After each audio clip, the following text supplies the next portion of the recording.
Talk shoes. Recorded live. Welcome to Mr. Podcast with Claude and Justin. You can follow us on Twitter at Mr. Podcast, MR Podcast. Our Gmail is, email is mrpodcastcj@gmail.com, and we have a forum at tllld.net. There's a Mr. Podcast section there. It's TLLD for Lost Lowdown, our other podcast. So you go check those out if you want to do some feedback. Awesome. So this is Dexter Podcast number 3. We're catching up on the last couple of episodes, 5.3, 4, and 5. So Practically Perfect, Beauty and the Beast, and the most recent First Blood. Yes. I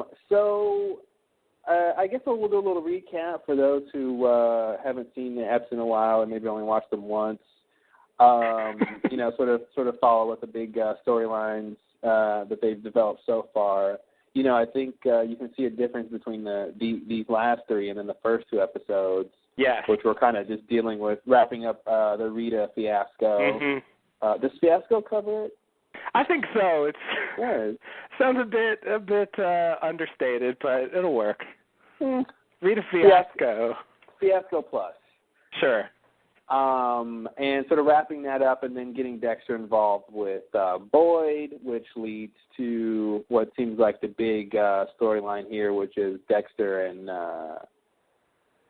Lumen. What's her name? Lumen, that's right, Lumen. You know why her name is Lumen? So they could title the next episode, Everything is Illuminated. Not only that, but I think another reason is thematically, Lumen, she's the light guiding Dexter from the darkness. Maybe, right. maybe. I think so. It's too weird of a name for there not to be a reason. Yeah. That sounds right. So Practically Perfect was when Dexter, needs to find a nanny, and we get the Irish Mary Poppins, basically, who comes in and she's kind of perfect. This is also where the big Santa Muerte case starts up with Deb and Batista sort of following that, and then we meet the new rookie cop who knows the area and is helping out. And then, of course, we got the little storyline of Quinn trying to pin Kyle Butler to Dexter. Right. So that was a pretty good episode, I thought. Yeah. You get, basically Dexter getting his first kill with Boyd and the repercussions of that, and then, of course, the end of that episode is where we get introduced to Lumen, and she apparently saw Dexter kill Boyd. And right. That's the kind of cliffhanger ending. Mm-hmm. Someone saw him. What's he going to do about it? What's he going to do? So it turned out that Boyd was a little more than a kill of the week. Mm-hmm. Well, he was a kill for 2 weeks. There you go. But I guess what I mean is, like, the kill of Boyd spun out into what looks like an arc for a big portion of the season. Yeah, if he had just rented a truck from U-Haul down the street, this would have been a totally different season so far. Yes. And they haven't really had him do kills of the week since then. Yeah. Yeah, it's interesting to see what, and I kind of like that they're not really doing that. We've talked about that before. Yeah. Okay, and then so in the next one, Beauty and the Beast, it's the aftermath of that, where Dexter is trying to take care of Lumen and nurse her back to health.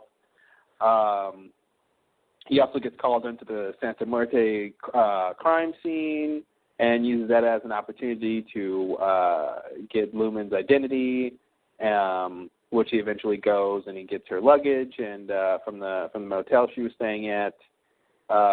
he tries to build some trust with her that way.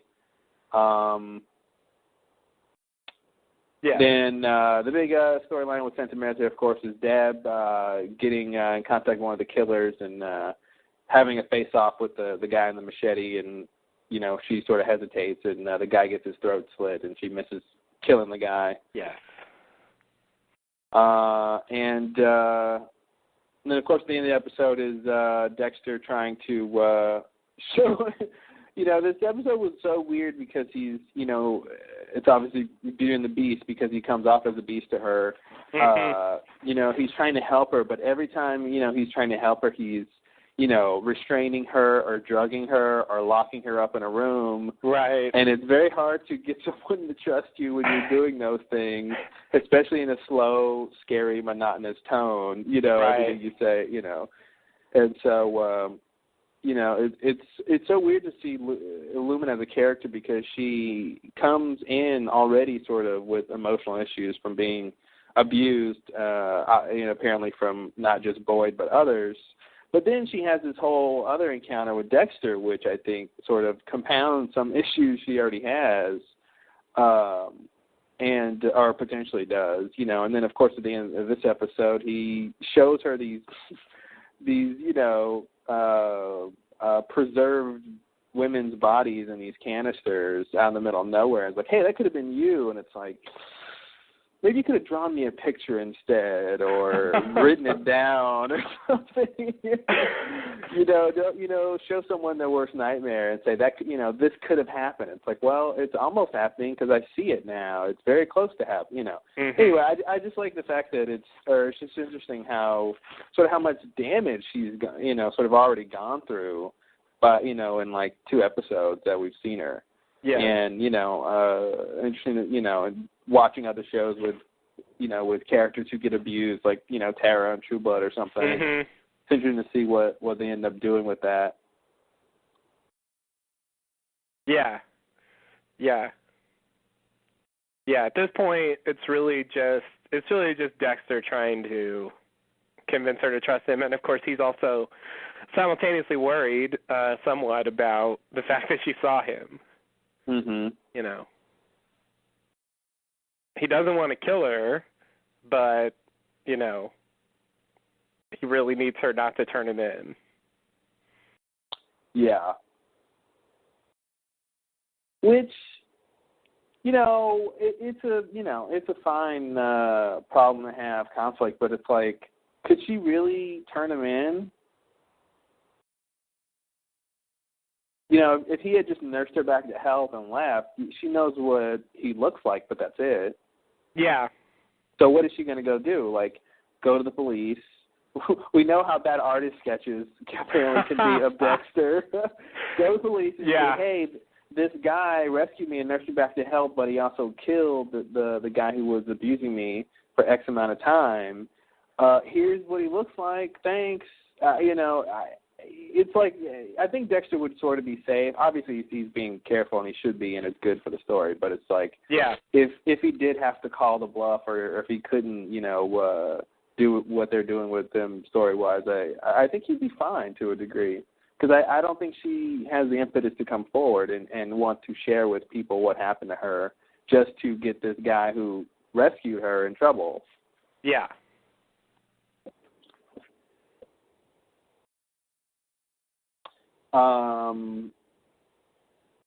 This episode was also, Beauty and the Beast was also where the nanny quits because Dexter spent all night, the previous episode, killing Boyd and other shenanigans. Boys will be boys. Right. Okay, and then First Blood, the 5th episode, starts with Harrison cutting a little, scratching a little kid at their playtime, and Dexter, of course, worried about what that means, and you've got then the big storyline here, of course, is Lumen wanting to get revenge on the people who abused her and tracking down this. I don't know what did he do? That whole refugee camp for pedophiles and molesters, and that was so strange to me. I really hope nothing like that exists, where like, I mean, it was plausible, the idea that they're so ostracized from, society that they kind of can't be anywhere else, so they have, they're somewhere, but it just was weird to me, that the whole dynamic of, okay, pedophiles stay over there by the bridge, and this side is for, I don't know, cat stranglers or something. Mm-hmm. Like, I don't know. That whole thing was crazy. This little commune of criminals or something. Yeah. Yeah. But of course, it turns out that she, Dexter ends up doing his own investigation on the guy she's targeting, and it turns out that he was on parole and he couldn't have hurt her, so she's about to kill the wrong person, just like he has, done that before. So that's kind of another theme they keep coming back to. Yes. Is killing innocents, and how sure are you before you kill someone and stuff like that. Yeah. Yeah, it's clear that he's done stuff. He just didn't do that particular crime. Mhm. And also, he's wearing that ankle bracelet, so that makes it not a good idea to kill him. Makes it a very good idea not to kill him. Yeah. Yeah. I mean, it seemed risky that he even got that close to killing him. Yeah, and I think that's probably what, that was a big reason Dexter was mad at him. So yeah. He was going to kill the guy, and it's like, wait a minute, this would have been really bad. Yeah. Yeah. Yeah, I guess, like, Miami's a pretty big city. The risk probably is pretty low, but, like, I guess the scenario I always think about is something where, because of his job, he could be at a crime scene, like, someone could see him, later, like if they've met him. That's sort of what I imagined. Like if she went to the police with, reporting Boyd's, and his guys, whatever's work, and then told him about Dexter, like they might go investigate it, and Dexter might go, like, she could be brought in the police station. Like eventually she could just see him. And even if she didn't know his name. Yeah, I mean, it could happen. I think, if she went to, that police station where he works or something, yeah. Yeah. Yeah, I know there's more than one police station in Miami. Yeah. But just that's a sort of nightmare scenario. Yeah. And they've sort of had that a couple times where someone comes into the police station who can identify Dexter. Mm-hmm. He does eventually tell her his name, but. Yeah, and then of course at that point it's their word against his, and and all whatever proof she has. I don't think it holds up in court to the degree. If he had a good, we're going way too far with this scenario, but if he had a good lawyer, she's under stress, she's being abused. How sure could she be that she saw Dexter? Maybe she saw someone who looked like him. So that's the kind of thing. It's like she doesn't really have any evidence. She didn't videotape him doing it. She saw him doing it. And that's a very different thing. And so I don't know. I think he'd be fine. True, but it does shine the light on him, and they might investigate other. I mean, who knows? Just being scrutinized like that is bad. I mean, it's risky. Like whether he would be fine in the end or not. Like, why take that risk? Well, he's taken bigger risks than that before, in general, but. No, I mean, obviously the way they're writing it makes sense, but I'm just saying if push came to shove in some reality, I think he'd be fine. Like, yeah, maybe some spotlight be on him, but he's had that before and has been able to brush it off. Yeah. To convict him, they need proof. I mean, so if she couldn't prove it somehow, then I don't know how far they could go with their investigation. All she can do is say he looks like the guy who was there, and then the police would go and ask, if they suspected him, say, where were you? And right, if he could, they'd have to find evidence that he was there, Yeah. But he wouldn't be accounted for during that time, and I mean, I think. Even if he's gotten away with things before, I mean, I don't think it's his preference to be to be under investigation or accused of things, even if he can dodge them. Yeah. But, I mean, he's taken bullets before. He's like, he'll take his chances depending on what happens. So it's not, I don't think it's unreasonable that he would say, well, if something else, if he, like I said, if he couldn't do what he's doing, helping her out, and he was like, well, I got to take my chances and put her on a bus home and hope she goes home, I think he'd be fine. I'm not saying it wouldn't be fine. I'm just saying it's not a preferable situation. Yeah. Well, I don't think him spending more time with her is a preferable situation either. Getting to, getting her.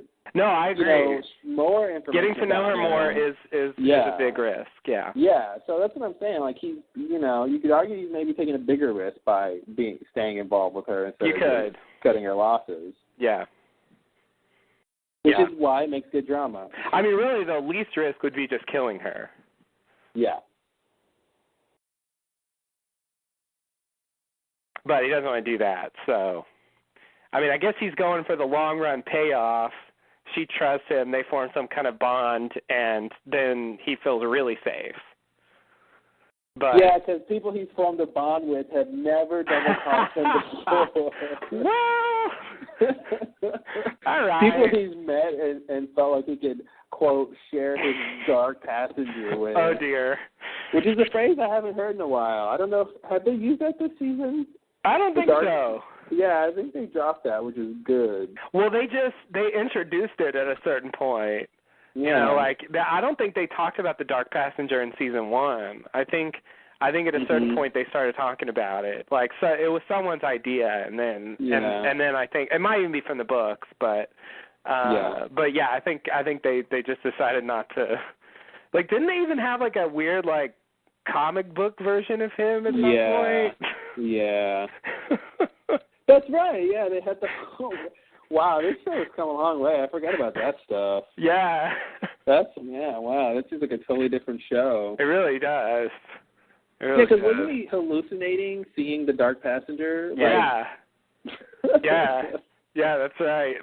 Just like David hallucinated seeing that guy who kidnapped him, on 6 Feet Under. Oh, yes, exactly. Michael C. Hall and hallucinating, right? He does it a lot. You're right. He does it a lot. Yeah, no, all the stuff with Harry could totally be in 6 Feet Under. Totally. He could be brought into the funeral home, and then he just starts having conversations with him, and yeah, there's something about him. He needs to talk. He needs to have visions of people and talk to them. He doesn't know how to make real friends. There you go. That sounds about right. I just kind of like that Harry's always changing clothes. I just kind of noticed that. I'm just thinking, you've got the newest, you've got the new fall, wardrobe, the 2010 collection on. Hey. It's so weird to me that he's sort of keeping up with fashion to a degree. He's not constrained. I mean, he's not. He can wear whatever he wants. Because honestly, I feel like, it's like, we've talked about this before, and especially because of Lost and some other shows and stuff, it becomes worth asking what's going on when people see apparitions or hallucinations or things that aren't obviously ghosts. Right. Things that might be something, that person from the beyond, or a character's idea of that person. Yeah. Or a character's conscience. What is going on here? Yeah. And so it's interesting to think about Harry, and because I'm thinking, if it's just Dexter's idea of Harry, it seems like he should always be in that cop uniform that we see him in that background pictures. He should just always be in that cop uniform. Yeah. The idealized version of his father. Yeah. But he's not. He's just wearing clothes. And of course, it's the actor probably doesn't want to wear the same thing, and Yeah. It wouldn't look that great, and it'd probably be old, and I'd probably complain about it. But I guess that would be more like what they did on Battlestar Galactica, where they had Six always wearing that same dress. Like they could do that if they wanted, but yeah, I guess they decided we'll just change the wardrobe and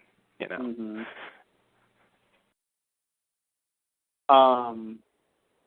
I did notice that I have thought in general of Harry as Dexter's conscience, but I think, especially in these episodes, I guess there was even that thing where he kills the guy in the bathroom. But in these episodes, like, he seems to be playing, in that case, he was playing the role of sympathizer, but here he seems more like Dexter's pragmatic side, just like making, telling Dexter he's doing things wrong or making sure he doesn't mess up or chastising him for messing up or whatever, But doesn't Harry always do that?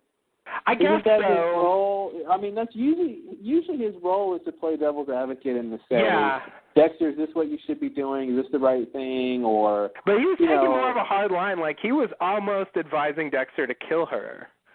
And that was surprising to me.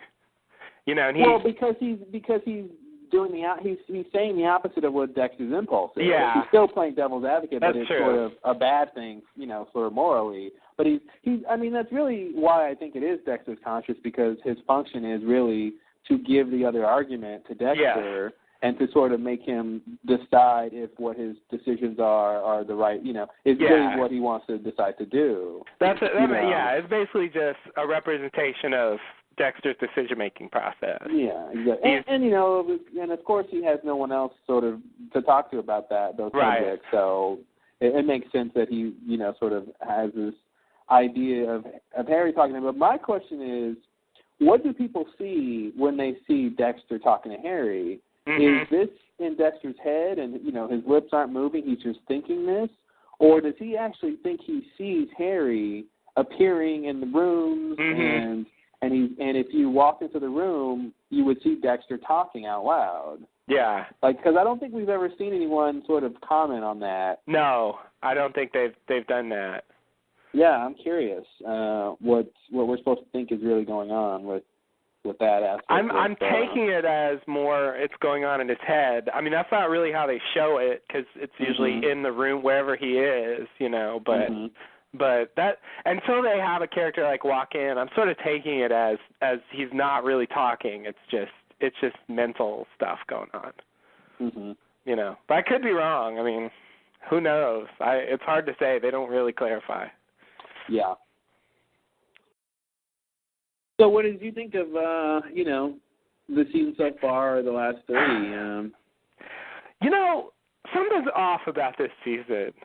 And I don't know. I don't know if I can exactly identify it. I can. It's Rita. You miss Rita. That's what it is. You miss Rita. You think? No, I'm kidding. Okay. I'm skeptical, but I was ready to hear why. I really did like the first two episodes. I thought they were very good. And I think, as you said, the third episode was pretty good. I think one problem I'm having is I'm kind of struggling to care about the Santa Muerte plot. Like, it just seems not to matter that much. I don't know. It's there, but it seems so disconnected from Dexter, basically. Like, I guess he doesn't care about it. Like, I don't even think they've shown him comment on it through voiceover. Like, he's been very tangentially involved in it, and so that he basically used it as an excuse to further his other goals. Like, he's like, I'll show up all right just so I can get some evidence in here. Like, right. Yeah, it seems like he's not interested in it at all, and I think that's part of why it comes off to me like it doesn't matter. But it doesn't have the weight of the larger sort of killer investigations from, say, last season or season 3 or season 2 or season 1. It kind of reminds me, though, season 1's been a long time, but it reminds me of the beginning of the ice truck killer story of, like, okay, well, there's some stuff going on, but we don't really know what the big reveal is going to be at the end, So I'm hoping, it's going to, have some big, revelation. That's true. That's gonna like turn out to make it sort of worth it. But I agree with you in general that it's kind of like it's like it's just like the story. It's just kind of it's almost like something you could watch on CSI or yeah, something. that's what I was thinking. Just kind of basic procedural stuff. And the thing about season 1, the Ice Truck Killer thing was a little bit whatever at the beginning, but at the same time, Dexter was fascinated with his work from the beginning. So it was directly tied into the character, and so since he cared about it, I think that made me care about it more. Yeah, Totally. And also, like, I forgot. I was going over some of the older episodes. I forgot some of the stuff the Ice Truck Killer did. Like, he went into Dexter's slides and like drew a smiley face in one of the in one of the blood slides. Like, he was taunting him. He was leaving things for him. Like, there was this idea of like the Ice Truck Killer knows something about Dexter. Like, what's going on? Like, that was a really compelling mystery, I think. And I feel like they just have not got that going with this case at all. But it's Santa Muerte. I mean, who even knows what Santa Muerte means? Oh, okay. Let me think of other mysteries. What did they use to kill the people? Oh, wait, machete. Who did it? Oh, those two brothers. Oh, wait a minute. There's mystery somewhere. It was a great like taunt, and you didn't know where it was leading, and he seemed to be pulling off things that were impossible, and it was building, and then they really do give you a huge reveal, and there may be a reveal associated with this. I can't see what it is. Like you said, we seem to know like most of the details, and it's just a matter of like guessing these guys. I mean, I'm just going to go out on a limb here, but I think it's pretty clear that the big reveal is going to be that the two Santa Muerte killers is Dexter's brothers. Right? Wow, again? I mean, half brothers, but Okay. Harry got around. Harry was everywhere. Yeah, some more brothers, and they kill people. Mm-hmm. God, wow. I hope that's not it. That would be really bad. Oh man. No, I don't really know what it is either, but I think it's interesting to me that just that it the sort of the killing is the sort of spiritual cult thing going, has that connotation to it, and the last little bit of story here we got is that Deb tracked that the guys were at some club. Right. So, next episode they're going to go to that club. Go to the club, okay. Some tells me they're going to get a clue about where the brothers are. Are they brothers or cousins? I forgot. Brothers sounded right. I'm not sure. I want to say brothers, but the Morte boys. Yeah. Morte Niños. There you go. The dead babies. Oh, what's boy? I thought boy was. Well, maybe that's baby boy or child boy. I don't know. Yeah, well, obviously. Who does? Who does? I don't know. So another thing that I'm still having trouble with is the Quinn storyline, which I can't see as anything other than a retread of the Dokes plot, and it's like the writers are thinking, we really like this story, but we kind of botched it. Let's do it again. It seems like they want some more pressure on Dexter in terms of someone finding out his secret, and the Loomis storyline is not about someone finding out his secret. So I think they want that. They want that sort of prodding. They've always had people who sort of see Dexter and kind of just get the heebie-jeebies and sort of want to know what he's up to. Right. But I guess Quinn resisted it for a long time. Yeah. Before he really, has gotten to the point where he's trying, he's actively following him and stuff. And right. This little new twist though, where they have Peter Weller, that whole, it's so weird how that comes in, those two, the Maria Angel storyline merges with the Quinn trail, Quinn and Dexter storyline with this Peter Weller character. a.k.a. RoboCop. Right. And as soon as I saw him, I'm like, something's up.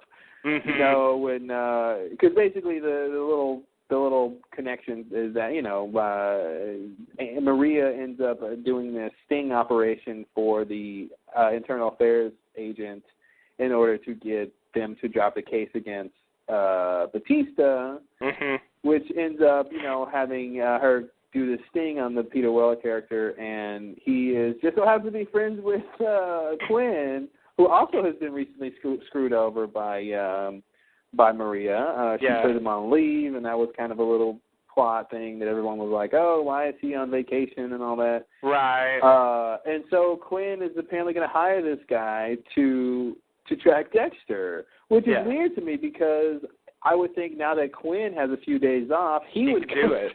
Yeah, it's a perfect opportunity.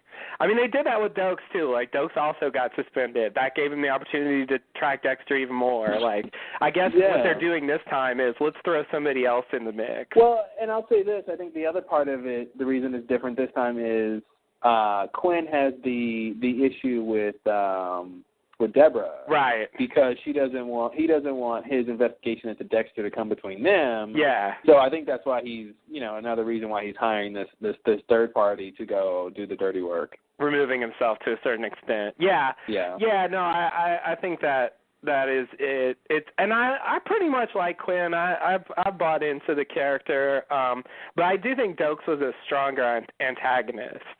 Mm-hmm. You know.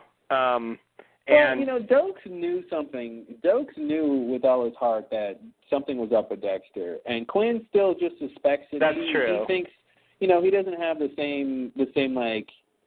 I feel like Dokes had a prejudice against Dexter based on his instincts and based on his, you know, his know-how as a cop, but also just sort of personally. Whereas Quinn, I think, is sort of more. It's not personal to him. It's just, you know, he just has a hunch. Yeah, I think he's noticed a few things with Dexter. He's just picked up a couple of things, like, and it's leading him to suspect him, but it's not that he suspected Dexter just because, like, he personally creeped him out, which is what Dokes was like. Dokes is like, he knew from the beginning something was up with Dexter. Yeah, from the pilot, like, he was suspecting Dexter, and he had nothing to go on except Dexter just creeped him out. Mm-hmm. You know, he was getting this sense from Dexter that something was wrong with him. You know, and it took, like, you know, suspicious things actually happening to get Dokes to actually, you know, try to investigate him. But I think, you're right. In Quinn's case, it's not really like that. But it's like the sort of basic outline of the story is very similar. Can I tell you something I hope that doesn't happen story-wise, is that Peter Weller goes and tracks Dexter and sees Dexter is helping Lumen and reports to Quinn that Dexter is having an affair with her or something. Oh, God. And that's kind of what like Quinn throws in Dexter's face or something, like, you know, already after Rita you're seeing some other woman or something. And maybe he thinks that that's the end of it, or, I mean, obviously he shouldn't think that's the end of it because he thinks he's Kyle Butler. But I'm wondering if that'll come up, if they'll try to do a red herring like that or something. You know? Yeah. I'm just thinking, like, what is Dexter gonna be doing the next couple of days that he could see, and he's gonna be seeing her. Yeah. No, you're right. He shouldn't be killing anyone unless she convinces him to go find somebody who really abused her and goes to kill them or something. Yeah. No, you're right. I think the other thing that worries me about this plot line, which is, you know, just an outgrowth of what happened with Dokes as well, is that it seems to me that this can end in two ways. One, I'll throw a third one at the end. One, Quinn doesn't really find anything out, and then who cares? Second, so that one's not going to happen. I'm crossing that off the list. Second, he does find something out, and then what? Then either he somehow Then Lila blows him up, of course. Yeah, he's somehow okay with it, which I don't know. That they'll have to do some work to make me buy, or he basically just has to die. And that doesn't sound like a good option. Now, a third option that occurs to me now that they're throwing in this Peter Weller character, who I suspect isn't going to be back next season. Like, it could be that Peter Weller is the character who finds something out, and he's the one who ends up dying. And then Quinn himself maybe never learns the critical bit of information or whatever, and so then they can keep him. Maybe they're just throwing all the problems onto Peter Weller, because Peter Weller isn't a main character, so they can just, that seems like a possible third outcome.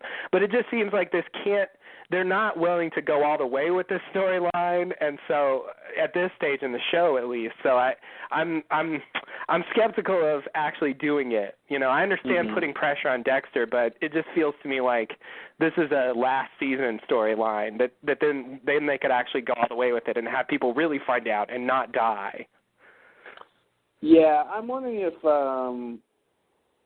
if Quinn is just going to find out that Dexter is Kyle Butler, and Dexter will just have some reason to explain why he got close to Trinity and to say, well, that's the reason Rita got targeted.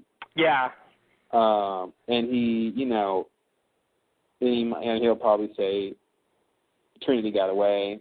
Mm-hmm. I don't think he'll say he killed Trinity, but probably not. I'm wondering if he'll just make it a mission, like, I had a hunch about who he was or something, and I got, maybe something plausible, because I don't even think that's really plausible, but something plausible of why or how he got, why he is Kyle Butler, why he, is associated with the Trinity family, Trinity's family. Because I feel like because that's all Quinn is after. He's not trying to find out if Dexter's a serial killer. No, you're right. And I think that's what Dokes was on to. Dokes was on to the more essence of what Dexter was up to in the large scheme. Because remember that whole, especially that one season where the whole question was people finding all the bodies that Dexter dumped?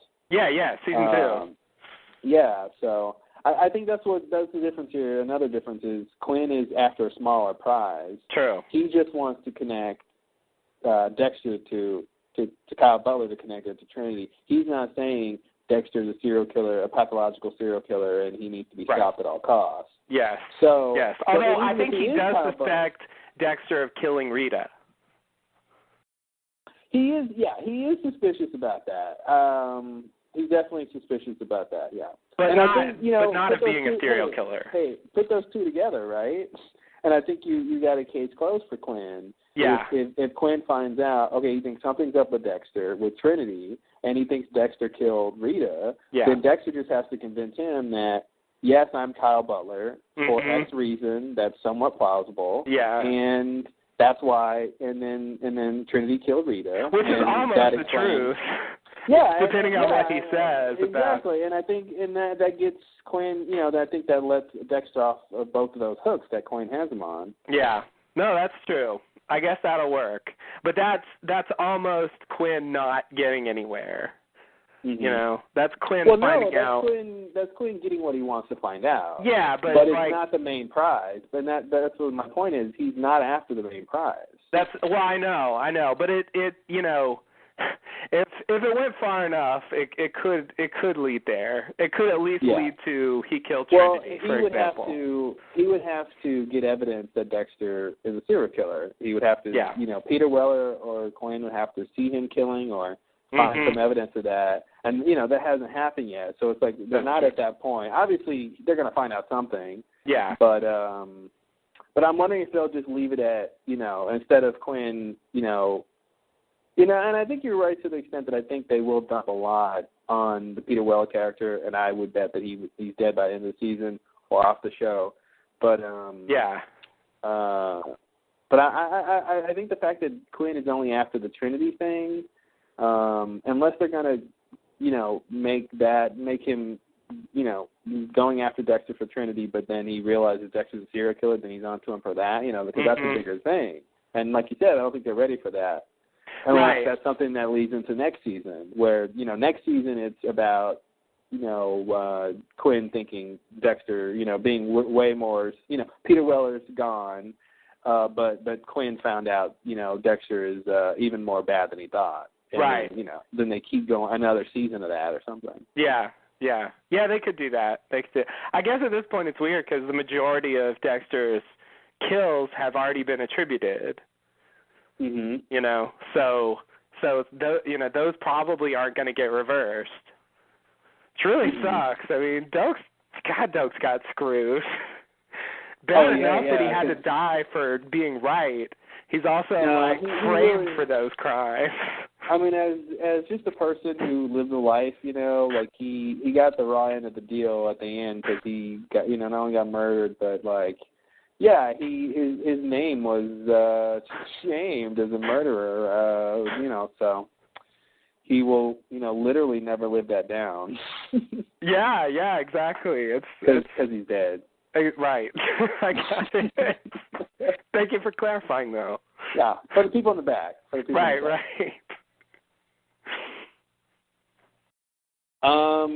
So, yeah, in general, I think we can all agree that the Quinn storyline is the least interesting. You know, like you said, I'm on the Quinn train. He's a decent character. I'm not like in love with him. He doesn't do anything that's spectacular. I'm less interested in the Santa Muerte storyline. Well, I don't know. If I have to choose, it's a close tie, whichever one. But for me, mainly because the Quinn storyline connects to Dexter directly. Yeah, but at least I know the Santa Muerte storyline is going to go somewhere, like for real. You know. Fair enough. So it's kind of like, which do you want? You want it to be for Dexter or to go somewhere? So I guess I'm going with Dexter. We're going with Dexter going nowhere.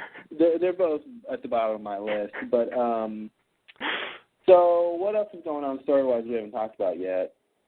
A little bit, you know, the Angel and Maria thing. I thought that was kind of a waste. You know, it was marginally interesting. Oh, she makes more money than you. Yawn. She's like the head of the department. Yeah, I know. It's kind of like, what did you think? Yeah. I think it'd be interesting to see a version of that story where it was reversed and, you know, the person with the higher job title, like the person with the lower job title had more money for some reason, and that was because then it's counterintuitive. You go, wait a minute, I assumed I had more, you know, and yeah, exactly. And then she go to that guy that appears like once a season and. The IA guy? Yeah. No, or is he an IA guy? I don't know. That old guy. I think he's just like a guy in charge. Like he was the guy last season who tried to get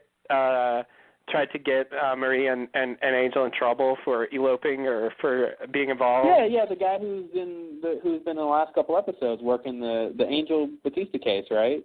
That's him? Is it? I don't know. I thought that was a different guy. You know, it's the kind of thing where I have to see who you're talking about to be like, yeah, that's him. Yeah. I can't picture. I can't picture who you're talking about. I think he's got gray hair. He's kind of a generic looking guy. It's hard to. Who's the guy I'm talking about? But you know the guy. Okay, but you know the guy I'm talking about. I know the guy you're talking about. I think that's a different guy from who I'm talking about. Okay. I could be wrong, though. It might be the same guy, and I just didn't recognize him. It's weird for that storyline it's weird to sort of track the plot points of that storyline. And, and then, you know, it leads from him finding a check to, you know, sort of confronting, you know, asking people about it, what they think, and then confronting Maria about it, and then she says, you know, you know, you spend money too wildly, and then he, of course, wants to buy drinks for everyone. So that night he goes and drinks a lot and makes him beat up the cops. Right. Which gets him under investigation. Because he makes a comment about her. Yeah. Okay. And that's a good point because he makes a sexual comment about her. Yeah. Which is an extra bit of the story. And then in order to get the case dropped, you know, Maria's talking to the guy. He brings that up. That sexual part. And the fact that it's in the record means that she's got more impetus to try to close this case down. Right. You know, so not just for Batista now it's her own name at stake. And then that leads her to agreeing to do this sting where she, I guess, plays a prostitute. Looks like it, yeah. I guess, you know, 40-year-old Latinas is Peter Weller's type. But, yeah. you know, everybody's got time. that the head of of all the people that IA could have used for this state, they went the head of their police department, Miami Metro. And I don't know. So it's just weird that idea of, and it was almost like they were saying the fact that someone made this sexual comment about her, about how good she is sexually, makes her right for this job where she has to entice this guy sexually. And so that was weird that they would even sort of frame it like that, because he says, that's right, he brings up a line, she gives a bunch of blowjobs or something. Yeah. And she says, that's in the record, and he says, should it be? And I always have to remember that he doesn't say, is it true? Yeah. I keep thinking he asks, is it true? That's sort of what I expect, too. But that little bit was weird to me, because it did seem like that was where that was going. That's the subtext, is he's asking, and then again, they pick up on that subtext of, is he coming on to her, or why is he asking about the validity or the questioning that statement? And then you have Angel thinking that Maria's cheating on him. Right. So that, that they're kind of, so part of that, I think, is setting up the audience to be coming from Angel's perspective with that. Yeah, is he coming on? Did he come on to her? Okay, maybe she is cheating on him to maybe that's why, because, she's coming home late and she's taking a shower right after and all that stuff. And he's not telling them where she's going and stuff like that, but right. And you just know watching it, she's not cheating. Of course, I never thought. Angel, it's like Angel, she's too busy to be having an affair. Exactly. You know what I mean? She doesn't have time for that. She doesn't have time for that. That's why she married you. Exactly. And she doesn't have time to see you. So it's yeah. It's so funny. Yeah, no, absolutely. It kind of feels like with the two of them, and now this season with Quinn and Deborah, they're doing a little bit of character consolidation, by putting the characters together. They don't have to give them separate stories. I think that's definitely true, and I think that's why characters are paired off like that. Yeah, because you can get a little bit more story by having it's like Sun and Jin, right? Right, exactly. And I think this season has been very very Dexter centric. I think they've had more time to do that because they've been able to do two characters for one. I'll say this, though. Just thinking about Angel, he's come off really differently recently than he did at the beginning of the show. Yeah. Because remember, he was the calm guy, and he was very zen, and he was very, thoughtful and very, insightful, and he would surprise you with his perspectives and stuff. And now, and I don't want to say it's marriage, but... Uh-oh. Now he's in bar fights, and he's jealous and envious, and he's got all these sort of negative emotions that are coming out, after him and Maria get together. So I don't know if that's just, I don't know if they're making a statement or if they're just writing his character, or both. But it definitely seemed like he was happier single. You said it, not me, folks. All right. You're right. Yeah, he would have those occasional zen moments, or he would come out with some bit of wisdom, or a character would even Dexter even would go to him for advice or something, and it was like Angel Batista in The Art of Motorcycle Maintenance. Yeah, exactly. You're right. He has sort of gotten more angsty, and he's lost that calm, sort of serene quality that he had. Which what they would say is what attracted Maria to him in the first place. There you go. Angel, you're just not the man that I fell in love with. Don't write a scene from later in the season. I know. I'm right. You just know she's going to say that. I can hear it. It sounds like a line. Yeah. I feel like they'll put it in a preview. Totally. Oh, Dexter.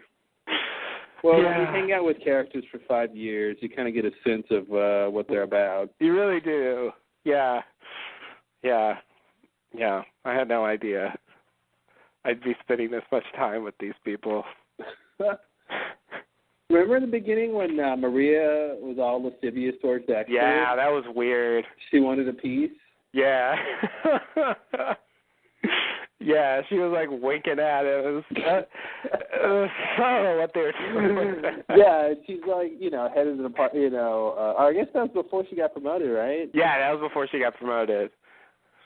Back then, it was that guy. It was that guy I'm talking about who had her job. Right. Yeah, that's a different guy. Oh, okay. Yeah. Yeah. Yeah. And then they had that other lady come in, and then that's the thing. Maria did go in and like sleep with her husband to get her out of that job. So like, there's at least a grain of truth about to that. Yeah. Yeah. The sort of, I don't know, insinuation that she maybe could be somewhat lax on the,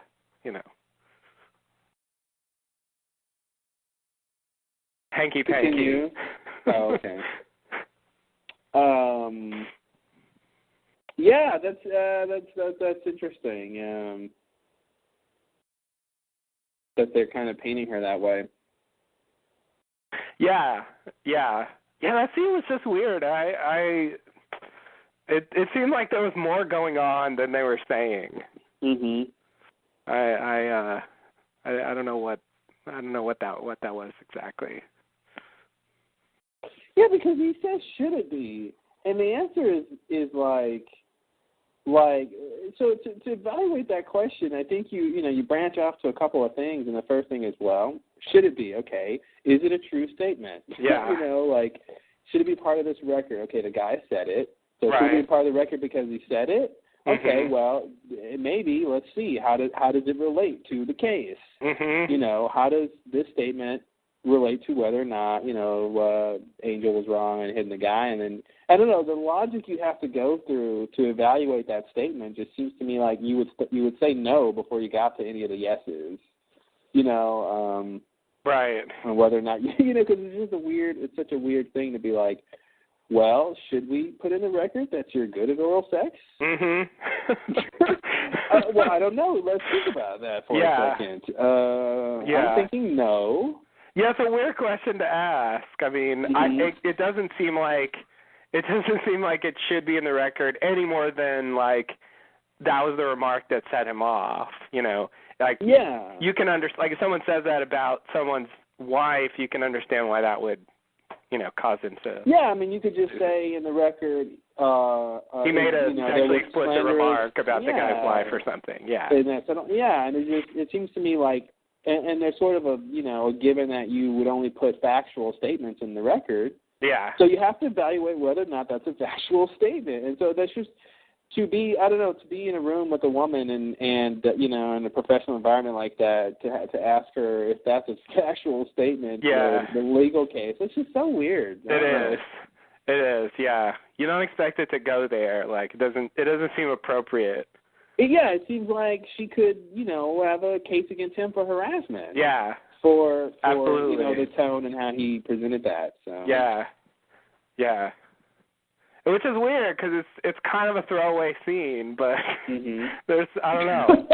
It's a scene heard around the world. I think. I don't know. Yeah. I guess I don't know. I guess they did a good job, or they threw in a somewhat suggestive line. And it just, I don't know, made it more interesting than it could have been. Yeah, I just think, if the line was, Maria's the richest person in Miami. Mm-hmm. Or something, I don't know if that make you mad, but, she's really frugal. She just keeps all her money, and she never, I don't know how mad, Angel would have to have a lot of drinks to be mad about that statement. But I just feel like there's some things that could be factual that would be less less weird if you said, "Is this a fact?" Yeah. Oh, yeah, definitely. You know, Maria, do you have a large bank account? Yes, I do. There you go. Yeah. Should that be a matter of record that you have a large bank account? Well, maybe yes or no. But it depends on if it's relevant or not. Yeah, but questioning the validity, the factual statement of the factuality of the statement. Is that a word? It's weird. Yeah. Isn't out of bounds like the other question is. Yeah. Yeah, and also, like, it's a subjective statement, so it's hard to really evaluate if it's factual or not. I don't know. You want to? And that's what it seemed like he was saying. Like I might need to test this out. Yeah, exactly. That seemed like the implication. And if it is the best, I will write it in the statement. And if it's not the best, then I won't. That's a weird situation to be in. Yeah. I guess that means she would want to do a bad job. Yeah. Nah, that wasn't the best in Miami. I'll leave it out. Although she runs the small risk of no matter what, how well the job she does, it's the best to him. So. Oh yeah, that's true. Let's change this topic now. I think we spent enough time in the gutter. Thanks, Dexter. Yeah, they did this to us. They did. We're just commentators. We're not responsible for the content here. We just respond to the show. Exactly. Okay, so we have the storyline with Dexter and the babysitter, and she's the best thing ever, and then she quits because she doesn't trust him, and he's lying to her. And then she gets rehired because he begs her and says, I'll tell you the truth, which he can't. Right. Like we all know there's going to come a point where, and the baby knows too. Yep. That there's going to come a point where he just won't be there at some time because he's killing someone. Mhm. Yeah. Yeah, he's got a lot of shit going on every season, and there, especially towards the end, he's there's no way he's gonna be there every evening at some particular time. I would almost like to see a season where Dexter tries to take it easy and simplify his life. And really like focus on like the baby or something.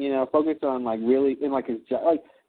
Just like change the whole direction and make him go, you know what, I am doing too much, and and of course it won't work out, and that's the conflict. Right. But I would like to see him at least try, like realize some of the other priorities and stuff that's going on, and see some other stuff. Try to make some other stuff work, and because he never really did. I mean, he did okay, I guess, for a serial killer in terms of being the family guy.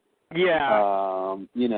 But he never made it a huge priority. Yeah, no, and they definitely showed him being absent a lot, and that, created certain issues last season. So I think it's always been a thing, but they always had, Rito's always there basically to take care of things, and now he can't get away with that as easily. But you're right. I mean, it can't lead anywhere else, but I don't know what to think of this babysitter character. Like, I really don't know what they're doing with her. I don't think she's here to stay, but and I guess, like, it's just logical. Like, Dexter's taking care of his baby by himself. He's got a lot of shit going on. There's no way he can just have the baby with him all the time, so they just kind of have to do it.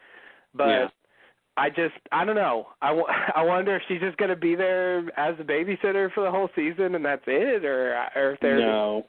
Yeah, right? I mean, I feel like they're going to do something with her, but I really don't know what. Initially, I didn't trust her. I thought she was evil or something. I don't really believe that anymore. You are so prejudiced against the Irish.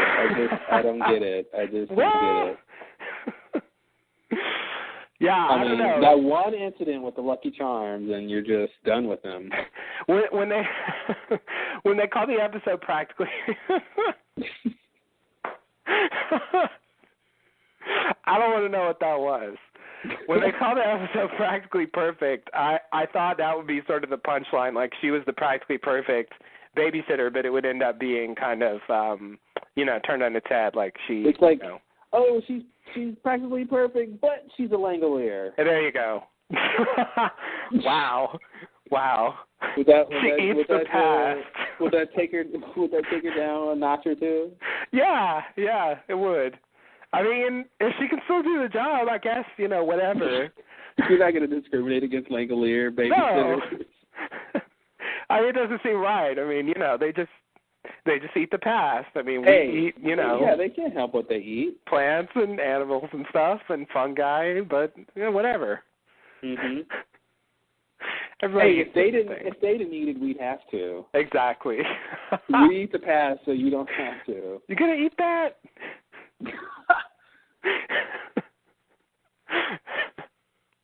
Oh, Stephen King.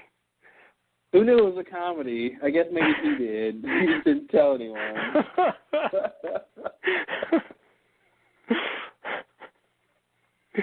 It's such a ridiculous story. I don't know how it's not a comedy. Right? Wait a minute. So the plane flies into Aurora Borealis and goes into the past where these creatures eat it. Okay.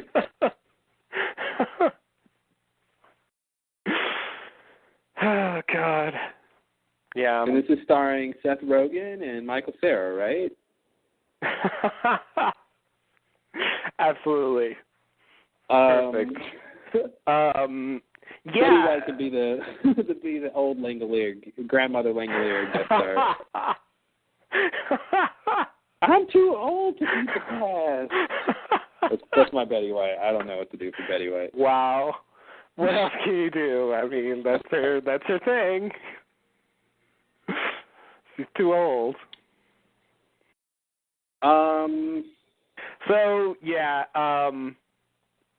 I guess they basically have kind of told us who the Santa Muerte killers are, so they can't really spring a surprise on us with that, can they? Well, I think it's going to lead to why they're doing it. We still haven't figured out why they're doing it, and I think these two guys, they don't seem like masterminds. No, they really don't. Well, I guess we only saw one of the guys, but he seems like the head honcho to me of the two for whatever reason, and because we only seen him, and I don't think, so I feel like maybe who person who owns the club, or who they're working for, or I think it's going to lead to a bigger baddie, and that might get Dexter involved, because maybe these people are tied to the kidnapping ring or whatever that's going on, the smuggling ring with Lumen's people. Oh, okay.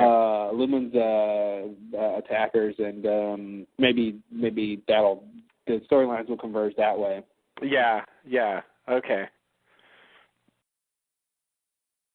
Yeah, they could definitely do that. I'm trying to think. I guess last season they had that like tourist killer plot that they ended up using as a fake out, basically. Yeah, what happened with that again? There was some craziness going on. I actually don't remember what the resolution was. Because I remember it was crazy at the end because Trinity's daughter gets involved with shooting. So yeah, like I basically, I mean, the part I remember is when Lundy gets shot and Deborah. They make it look like it's the tourist killers, and so so you think, oh, okay, that's how they're gonna tie it in, but then they reveal a surprise later that it was Trinity's daughter that did it, and I don't remember if they ever even caught. I don't remember what happened with the actual. Because the tourist killer was just someone who was killing people outside of hotels. He was shooting people outside of hotels, right? I think pretty much, yeah. Something like that. Yeah. Yeah, I feel like I don't know if they caught the guy or whatever. I kind of think they didn't, because I don't remember it. It was an FBI case, so yeah.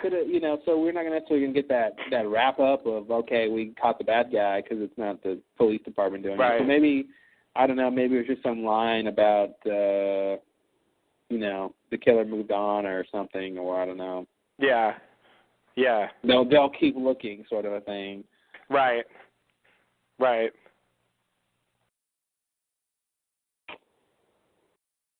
So I guess I'm wondering if they're going to do something like that, like just use it as a tool, you know, Mm-hmm. to make some other story work. So if I made a direct analogy, it would be something like they use the Santa Muerte stuff to kill someone, and we think it's the Santa Muerte killer, but it's somebody else. Yeah. Something like that. That would be the thing. They use that, the machete and stuff like that, and we think, oh, this is just another Muerte killing, but it's Christine. It's his Trinity's daughter. She's back from the dead. Not again. This is the Dexter zombie season, isn't it? Oh, God. There was a show that could have a zombie season. Yeah. No, you're right. It's obligatory. Mm-hmm. Yeah, okay.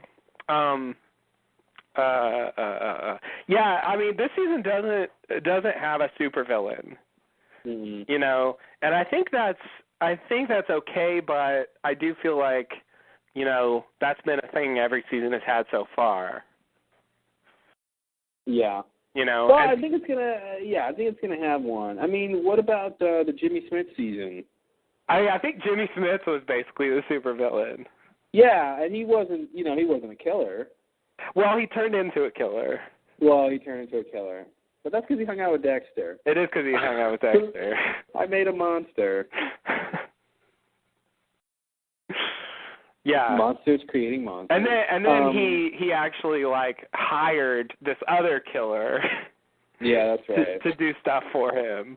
So that other guy was sort of a henchman kind of villain. I mean, I feel like this season is going to kind of mirror that to the extent that, you know, Lumen is going to, Dexter's going to have to keep Lumen from being like him. Right. You know? I know. It's like, oh no, not that. Yeah. Again. I mean, I think they'll crystallize some other point out of this interaction. I'm sure they will. Yeah, they always do. But I think that'll be the basic idea. Of course, I mean, that's already started. You know, with him, stopping her from killing the wrong person. Yeah. I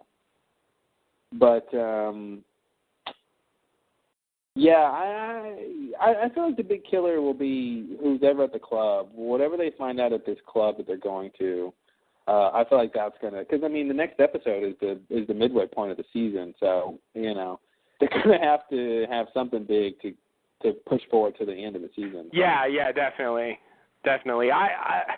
Also, like, a scene that was weird to me was when they go to the tattoo parlor, and they talk to that lady like, you know, what's this tattoo, and she's like, it's an eye, and then they're like, okay, and then they leave. It wasn't helpful. Like, why did they do that scene? It was just weird. Like, it seemed like it served no purpose because the lead came from the poster. But the only reason she recognized the eye of Horus or whatever of Ra from that poster was the lady said this is an eye. I think she went through and said like the Egyptian eye. I thought they had a picture of it too. I forget. Yeah. But I think that was the thing. That was the clue. I mean, the clue was this is an eye, this is an Egyptian eye thing or something.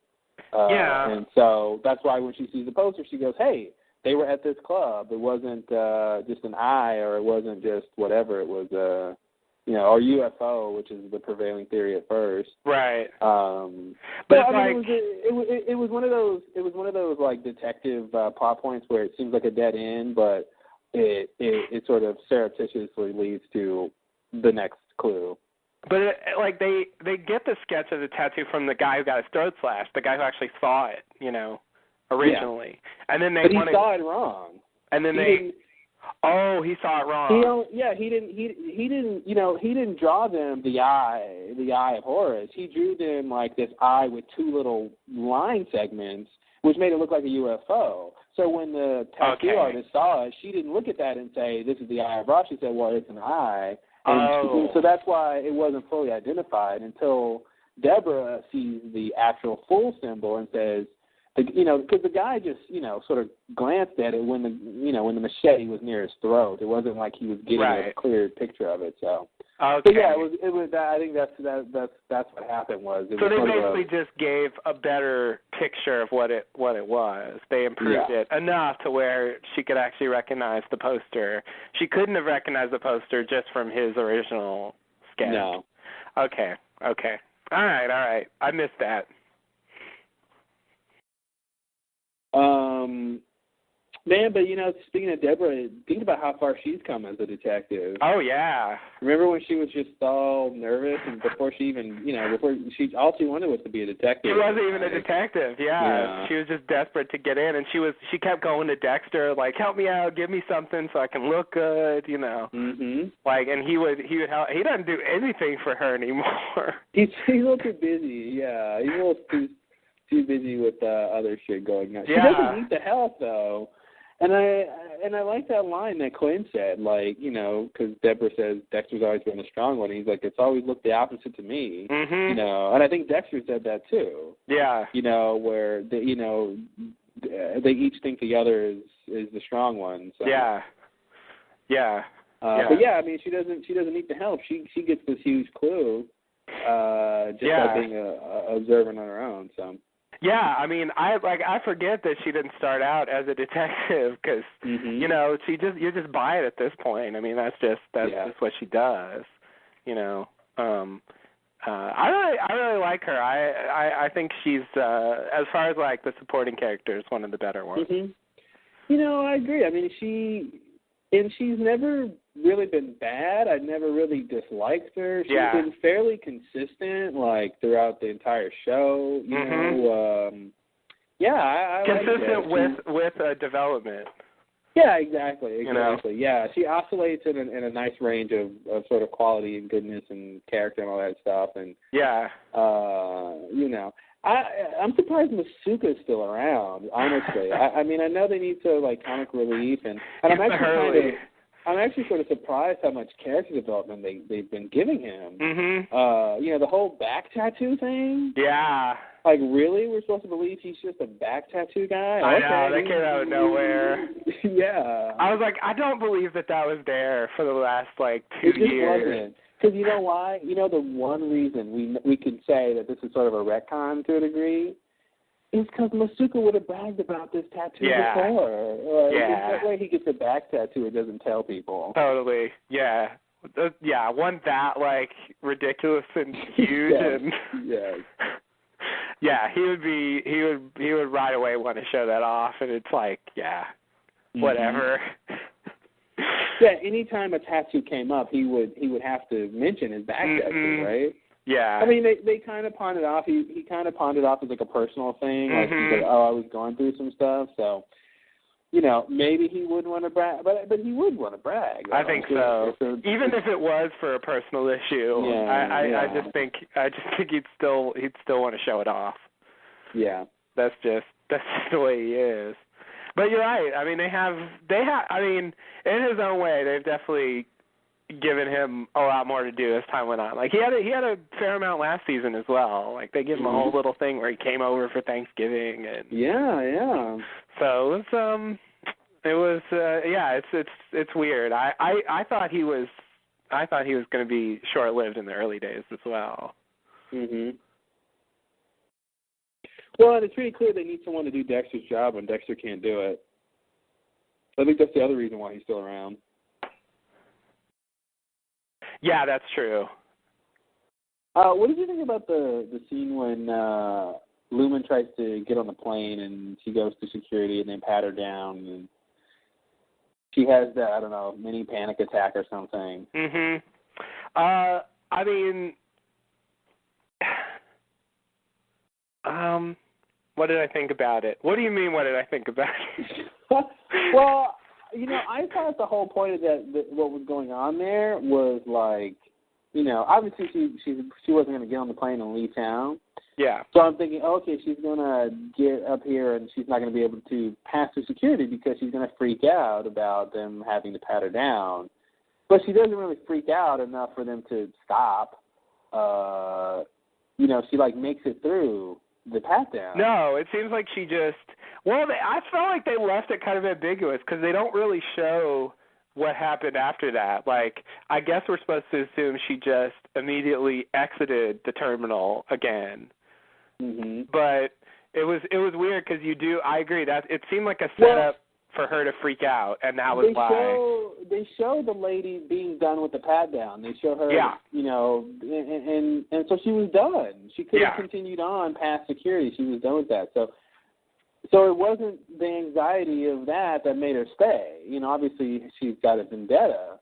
But it was just weird to me that they spent all that time and filmmaking prowess to, you know, get the emotion of that. It was scene. a very long sequence, yeah. But it didn't really culminate to anything. It was just sort of a character moment, but it didn't really culminate to anything in terms of, like, she's going to be like, you know, she's going to, like, pass out, and then they're going to be like, we can't let you go, you know, something's up and she's going to leave. Like, I don't know why they didn't just make it, and I know they want it to be, you know, she's staying for her vendetta, but it still could be that the trauma of what has happened to her prevents her from, you know, even getting to security. Just being which is another reason why she's upset with these guys, and she has to go. In her view, put this behind her. So it you know, it could work for the way they had it too, but it was just weird that it didn't really come to anything, and it was like, once she made it to the pat down, I didn't think that was going to happen.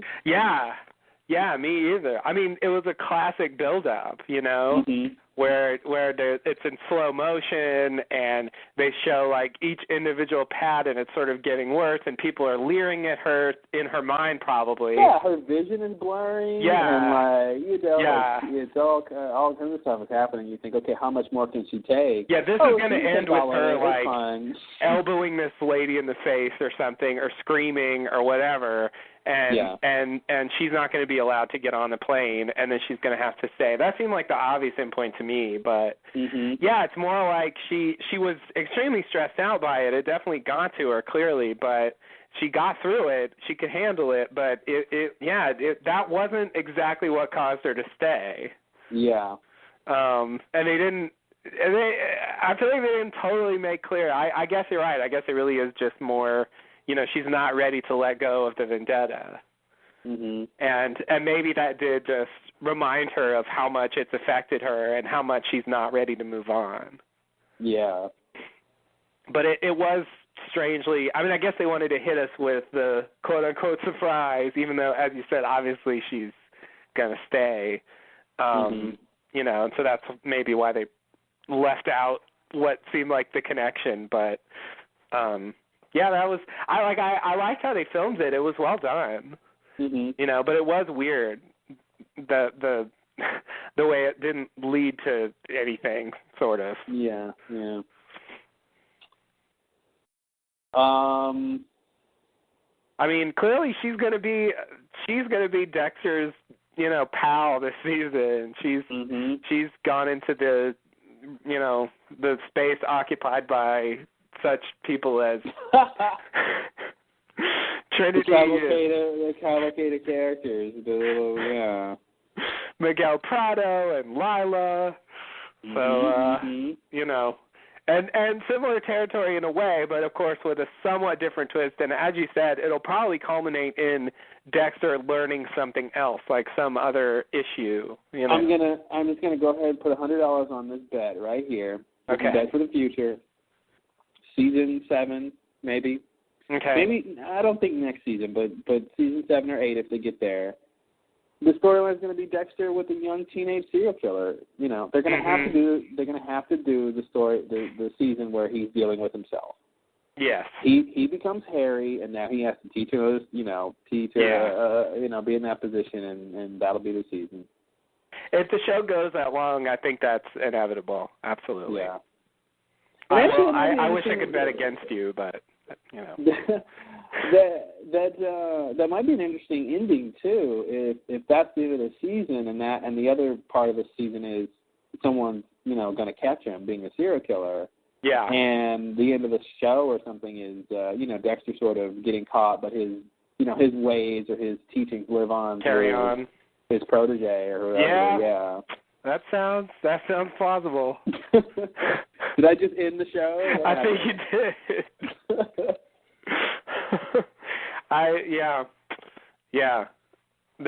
They have to They have to conclude it in some way, and that seems so in line with the themes of the show. Yeah, and maybe Deb is there too. She's still got to be around. I think by the end she'll know. She better know. Yeah, she'll have to figure it out. Yeah. I think to a certain degree, if they're as good of writers as they seem to be, just on a character level, she's got to figure it out soon. Yeah. Because I think, hopefully they will use the fact that she, was, observing Dexter during his, grieving process for Rita, or lack thereof. Mm-hmm. So I feel like, obviously she's got blinders on because that's her brother, but I feel like as a detective, they're writing her that she's a good detective, that at a certain point she's gonna, just by natural evolution, sort of come across some idea of what's up with my brother here. Yeah. She'll have to get over that sort of mental block that she has. But I agree. I think that it's just logical character development to have that happen. Yeah. At some point, and to not do it just seems wrong. And also I'm really anxious for the day that she actually finds out. It's so weird. I guess, Lost, as we talked about, is a show where, like, characters never know anything, but it's weird that, like, the basic plot of Dexter is something that is only known to a very small number of the main characters. Mm-hmm. Which is, talking main character, basically just Dexter himself and, like, whatever guest stars that season happen to find out. Yeah. And so they don't know that they're on a show about, a sort of serial killer who... They think they're on CSI. Exactly. Yeah. They don't realize, and he works for the department, and, they just... Mm-hmm. It's just so weird to follow these characters so long, not knowing, like, such a big secret about one of their coworkers. Yeah. And I feel like with Dokes, like, they got close to doing that, and now they're doing it with Quinn, having someone sort of actually find out. But I guess the next step for me would be someone finding out and actually living. Mm-hmm. Somehow being okay with it, I guess. Which I think necessitates that they, the need for them not to turn him in. Right. Because that can't happen at a certain point. Yeah. So it's like, well, they find out they're not going to die, but they're also not going to turn him in. Right. That's the key. Because, they turn him in, the show's over. Which is why I think it's got to be someone sympathetic, or a certain circumstance, like with Lumen, where they find out something, but he seems to have a good reason for doing it. Right. Something like that. Right. I'll just bring up, like, I think it was episode before, I think it was Beauty and the Beast, right? That's the middle one, right? At the end, when Lumen's like, Boyd's not the only one who did this to me. There were others. Yeah. Like, when she said that originally, like, I thought... I don't know why I'm sharing my wild speculation, but, like, I thought she meant, like, she had just fallen into the hands of, like, I don't know, torturer, rapist after torturer, rapist, like, somehow by just bad luck, But it looks more like, it looks more like it's actually, like, Boyd and some crew were, like, doing, doing these torture, rape, murder things. Yeah, it was like a little network of things going on that she got into, Yeah, and they've sort of vaguely told us that, I don't know, she ran away from home or something, and so I guess she, somehow got involved with these guys, and I guess they, this is just something they do. It's weird, though, because, like, they haven't, at least so far, they haven't shown us, the one suspect turned out to not have actually been involved. Mm-hmm. So it's weird that they haven't actually shown us anyone else. Like, there's really been, except for her testimony. They haven't shown us anyone else. And on the other page, we don't know who's behind the Santa Muerte killing. That's all I'll say. Okay. It just seems, I don't know. it just seems like, besides her saying that, there's actually no evidence that there's anyone else but Boyd so far. Mm-hmm. You know, he had no known accomplices, and like this guy knew him from prison, but it doesn't seem like they had a thing going together. Her whole reasoning behind that, like, oh, he must have done it. They were prison. Like, what is that? Why would that mean he's into this? Like, you don't choose who you go to prison with. Like, just because they knew each other doesn't mean like that he's involved. Like, I didn't understand why that meant he was involved just because they were in prison together. Because it's like it's not like she said they were in some location together where this crime happened. She was saying they were at this place where they couldn't have committed this crime together. That's how they know each other, at a place where they couldn't have committed these crimes. So it's like, what? Yeah. Bit of a leap. She didn't put him with Boyd at the crime. She put him with Boyd, nowhere near the crime. Somewhere else, yeah. Yeah, it was a little weird. It was weird. But she's not thinking straight because she's all... Yeah. Different now. She's all crazy. Yeah, she has that, like... family will say, he's different now. Well, I guess we're all a little different now. What is that from? That's from Lost. Who says that? I know it's from Lost, but I think Kate says it about Saeed. Right. That's right. Ah! She totally didn't get it. No. No. Missed the point. But, yeah, she's got that whole, like, room with, like, shit on the wall. It was classic, kind of, like, crazy. It was straight out of Memento to me. Yeah. I was like, but it is classic, vendetta, tracking people down. You know what? You just make a wall collage. You just have to. Like, you have to get it out in the open and then put it on the wall. Yeah. Something about the wall. You just... You know how technology kind of changed your storytelling and you can't write a story these days with someone who's like trapped in the trunk without worrying about if they have a cell phone or not. Right. And it just makes me think, in 10 or 15 years, you write a story about someone in that situation, they might not make a wall collage. They probably have a tablet. They probably have past the wall collage. They probably have like some digital media collection that they're using that's a little bit more effective. Yeah. And I think you'll see a decline of that kind of like, let's print out a bunch of paper and cut stuff. Like, cutting stuff out of newspapers, like, that's going to decline in general. So I know. Who reads newspapers in, like, newspaper form anymore? I mean, come on. They're all dying. I mean, people are dying. Birds and hamsters. Wow. That's really sad in a way. Searing indictment of print media. Indeed. Yeah. I mean, I think there's a visual thing with the wall collage that you lose, but hey, Well, you do. You lose something anytime something like that changes your storytelling. Yeah, I mean, you lost something with the... Think about the gun. Think about a story where it's possible to have a gun. How does that change what you do with the story, Yeah. So, anything's going to change it, but it's just interesting to kind of see something, a little facet of storytelling that will probably look a little bit different in the future. Yeah, definitely. It is kind of old school because I mean they do at least have Dexter doing most of his stuff on the computer. He is always, this guy. Anything that's really going to bring Dexter down, honestly, should really be tied into his hacking. Yeah, he hacks into everybody's everything. I just don't believe he's the world's best hacker where he's not leaving any traces. I think no one's looking. Just no one's looking yet. Absolutely.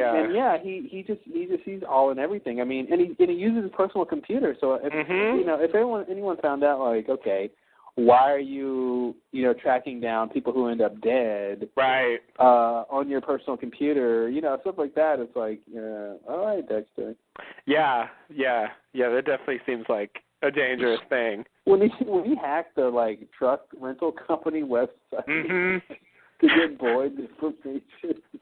I was like, okay, guys, okay. He hacked into their website, which somehow connects to the internal database of users. All right, well, of customers. All right, guys.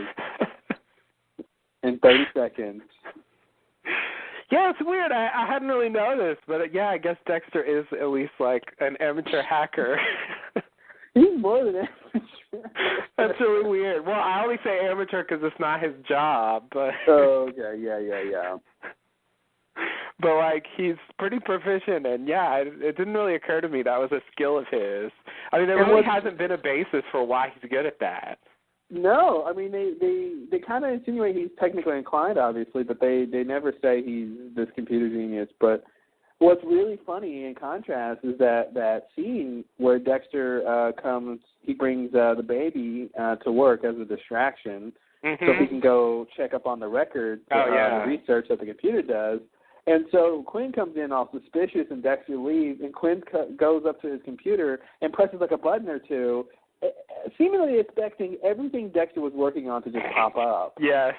And I kind of just blame the actor for, like, not really, making that seem plausible that, okay, what do you do when someone just left the computer and you want to go see what they did? He presses one button and goes and shrugs his shoulders. Yeah. And I'm just thinking, like, wow, Quinn, a screensaver with a password would have prevented him from, like, doing anything. Then you have Dexter who's, hacking into federal and state websites from his home computer, So. Yeah. I could sort of buy Quinn being a little bit, like, clueless about that, but I guess that's I could totally buy it. It was like, well, why even go over there if you know that all you have in your arsenal is to press a couple, is to press a button or two and see if whatever he was working on would come up, or Yeah. It was sort of really just a weird shot, and the action. It was just strange to see Dexter leave, and he immediately goes and presses one or two buttons and goes, oh, I can't get anything, dead end. Damn. So yeah, close. Exactly. So close. Oh, man. Yeah. Yeah. And then there was that other thing where he, I guess he steals some antibiotics. He steals some antibiotics for Lumen out of Masuka's medicine cabinet. Yeah. From Masuka's medicine cabinet. And then Quinn finds out about it, and he, suspects Dexter, and I don't know, Masuka just sort of shrugs it off, and it's I thought it was the other way around. Oh, yeah, he did. Well, yeah. I guess he suspects Dexter, but not for real. He just says Dexter was back there, I think. Yeah. But he kind of seems like he shrugs off the whole thing, because he's like, because Masuka suggests that Quinn stole it, and he was like, did he have to defend himself from doing it? So he's like, yeah, and then it becomes about sleeping with Deb. So right. It was weird because the whole setup was Dexter stealing that stuff, and Harry was there saying you shouldn't steal it, and Dexter was like, he's not going to notice. Yeah. But at the same time, he says he's not going to notice. He calls him a hypochondriac, which, sort of notorious for noticing details. Right. He was probably obsessed with the number of bottles that he has left. It's so weird. It's like, someone who has OCD and, they count all the, plates they have, and you go, I'm going to borrow a plate. They won't notice. He's got OCD. He won't notice his plate missing. Yeah, it definitely sounds like bad plan.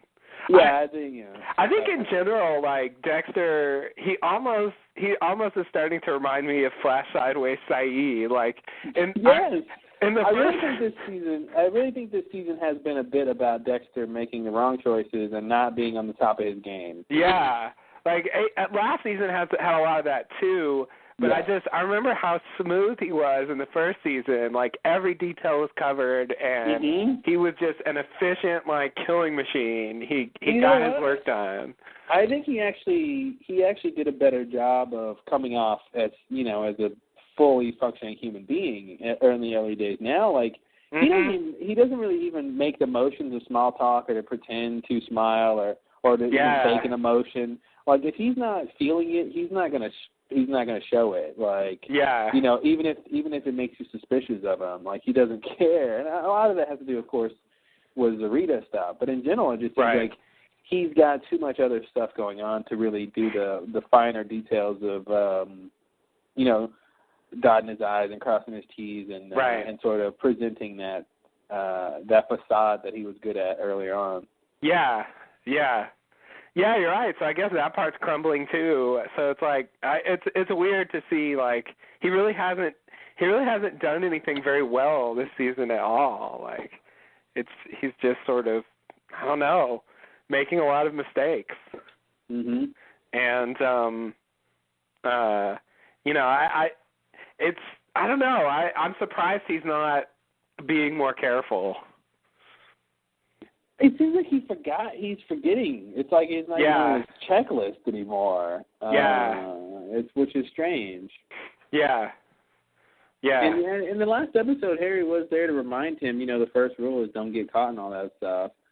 But one of those rules needs to be careful. Right. Yeah, details matter. Mhm. It just seems like, oh man, he was on the verge of killing the guy with the ankle bracelet, and it's like, oh shit. That's really bad. And then the guy in the bathroom, like, I'm still not over that. I know the show is, but like... You know, I really thought they were going to come back to that because they mentioned, you know, I think Harry mentions that incident. He did mention it, yeah. But you know, and they have, I think he did say, you know, Dexter, you should have done that. After, when he did it, he was like, yeah, way to go, Dexter. Yeah, that shows you're human, or that's the most human thing you've done. Like, yeah, it's like, what? Okay. Yeah. But, I don't know. I mean, it was a good moment, but, like, I don't know. I feel like they failed to capitalize on it. They failed to do anything with it. I honestly feel like they should have, because I was actually watching a little behind-the-scenes thing with one of the producers, Chip Johansson or something like that. I'm sure you've all seen his long name on the credits. Indeed. And he was basically saying, he framed that scene as basically, you know, of course, Dexter's way of grieving and getting emotion out. Of course, that's what it was about. Yeah. But it seems like that's all it was about. Mhm. So it seems like, you know, they felt like that was his way of, you know, of coping, and that does obviously make him decide not to run away and go back and all that stuff. But it just seems like it would have been a little bit more impactful if Boyd was that for him. If somehow they could have, like, truncated the storylines and made Boyd the person, maybe it'd be a little bit different story. But, you know, he sees a boy, you know, runs into Boyd at the boat station and sees the blood or something, and then, something like that where, like, Boyd is his first victim afterwards, because the Boyd thing kind of seemed redundant. You know. Yeah. Well, and that's the thing. I guess either one of the two is redundant to me, and I think that's why the first one seemed, kind of, had less to, there was less story going on there, so it was kind of more frivolous and an impulse. And it seems like it would have been better if, like, Dexter was like, okay, I need a kill to get over my grief for my wife or something, and then that leads him to Boyd instead of this little detour guy who they forget about. Right. In the bathroom. Like, I like the idea of, like the idea sounds bad, but I like the idea of, I'll just go with it, Dexter, like, impulsively, like, messily, brutally just murdering someone in a moment, like, because it's so, it's so seemingly out of character for him. Like, he never does anything like that, and so it works, like, emotionally, for that to be his way of grieving, like you said. Like, it actually brings this out of him, such an uncharacteristic behavior, like turning him into this, monster, like, in a way. Turning the serial killer into a monster? What? Yeah. Yeah, and he lets out that growl. Like, it was a good moment, and I like that they're sort of throwing something kind of unorthodox in our face. Like, Boyd is sort of totally justified, fits the MO, and, like, it doesn't really have that that edge to it where it's like he's so far gone. He's just killing this guy who didn't do anything at all. I like the idea, but it just feels like they didn't have the follow-through. Mm-hmm. You know? They don't really do anything with it. They just let the moment pass, and that's it. I guess I would have maybe wanted to see. I mean, I like it too for the reasons you identified, but I think I would have at least liked to see it. It might not have been as good, but just sort of hypothetically see, you know, basically you take out the boathouse killing, and you have Dexter, you know, sort of trying to figure out a way to release his emotion and grieve. And you know, and he, you know, something where like that leads him into finding, like realizing, okay, he needs to do this kill, and then he finds Boyd to do the kill, and that's what, because it's like he's already overrated by the time he gets to Boyd. You know what I mean? And I kind of would rather, since they spent more time with Boyd, and Boyd leads directly into the main plot of the season for that storyline, main part of that storyline. I don't know. It just seemed like it would have been a little neater to have that to have those things kind of tied together, but especially considering that they're not emphasizing his little outburst killing, right? And they're kind of sweeping it under the rug, and it kind of just seemed weird that Harry, you know, like we said before, Harry's like, that's the most human thing you ever done, and then like 2 episodes later, he's like, you shouldn't have done that. Yeah. So it's like, well, and of course Harry can say different things because he's Dexter, but It's just like, which one is it, guys? You know? Yeah, it makes Harry seem like inconsistent. Yeah. What is it? What's the deal, Harry? Yeah, and I don't think your conscience should change. Yeah. If that's your moral compass and it's not always pointing north and you're having a problem.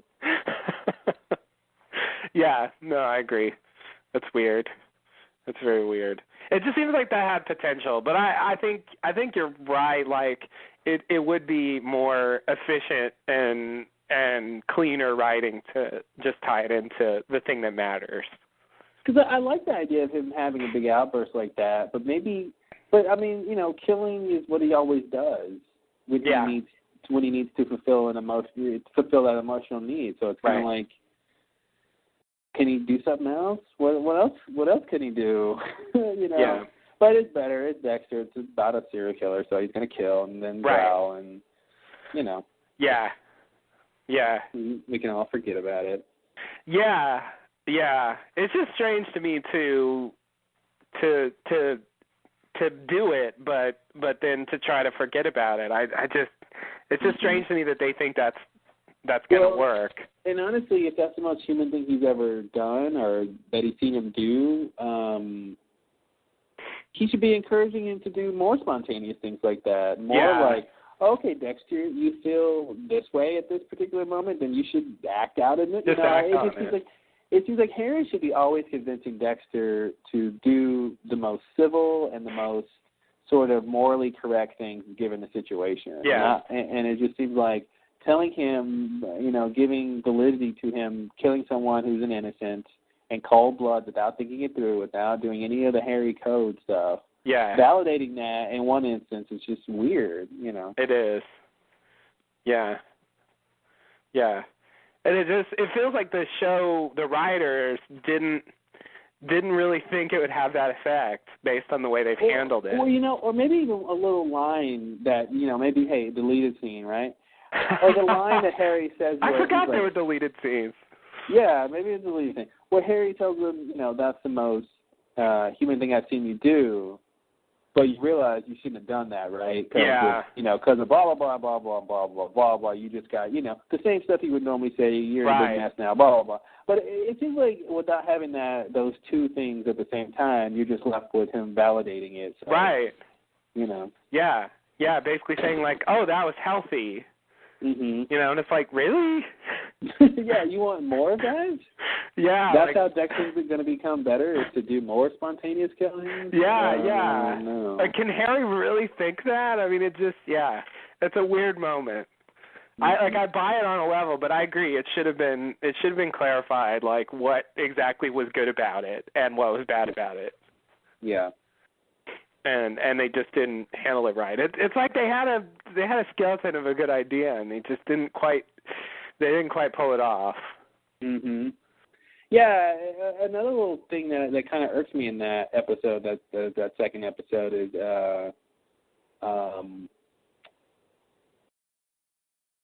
after the boat scene, after Dexter kills the guy, he shows up at Rita's funeral.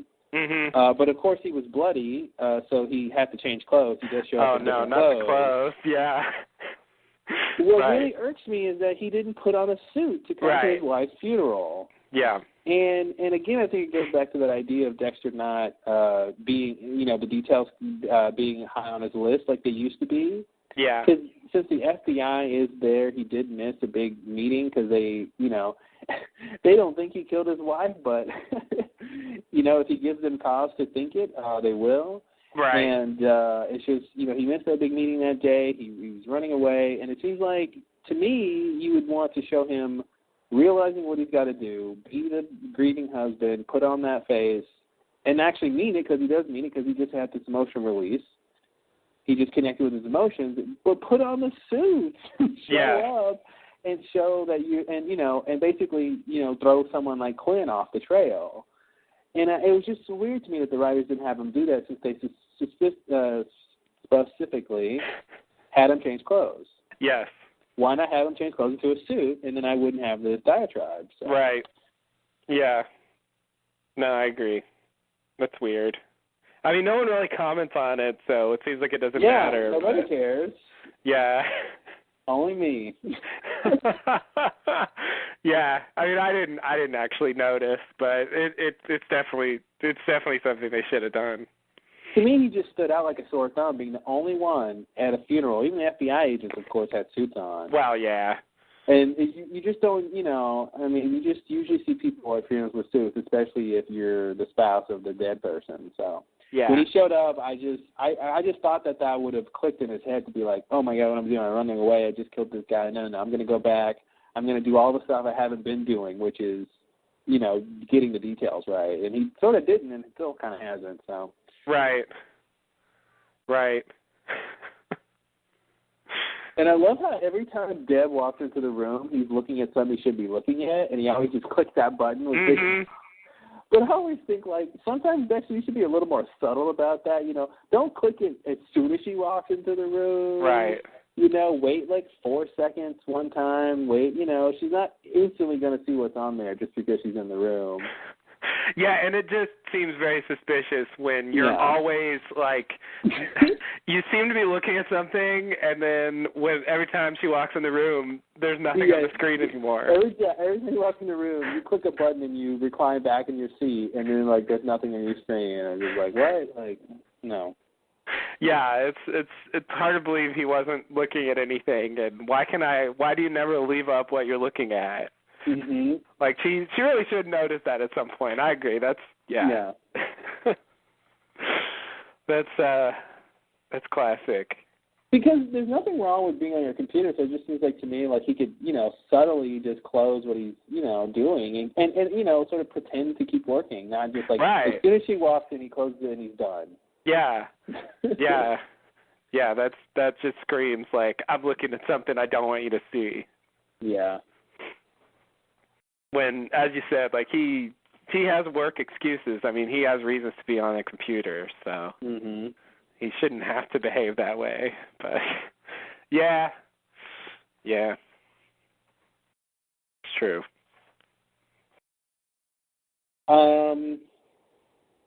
Well, anything else? What else is going on in these episodes? The main stuff. Yeah. Did we miss anything? So, I'll just ask, what did you think about the scratching subplot? First Blood, you mean? Yeah. I think that's why it's called First Blood, right? I think so. Maybe that and Lumen's whole thing, I guess. Mm-hmm. I think both, yeah. And that Rambo cameo. And they must have cut that out of my version I saw. Deleted scene. Okay, delete. You saw the East Coast version, didn't you? Yeah, I did. The West Coast rebroadcast had the Rambo scene. Okay. I'm just kidding in case anyone goes out there looking for that.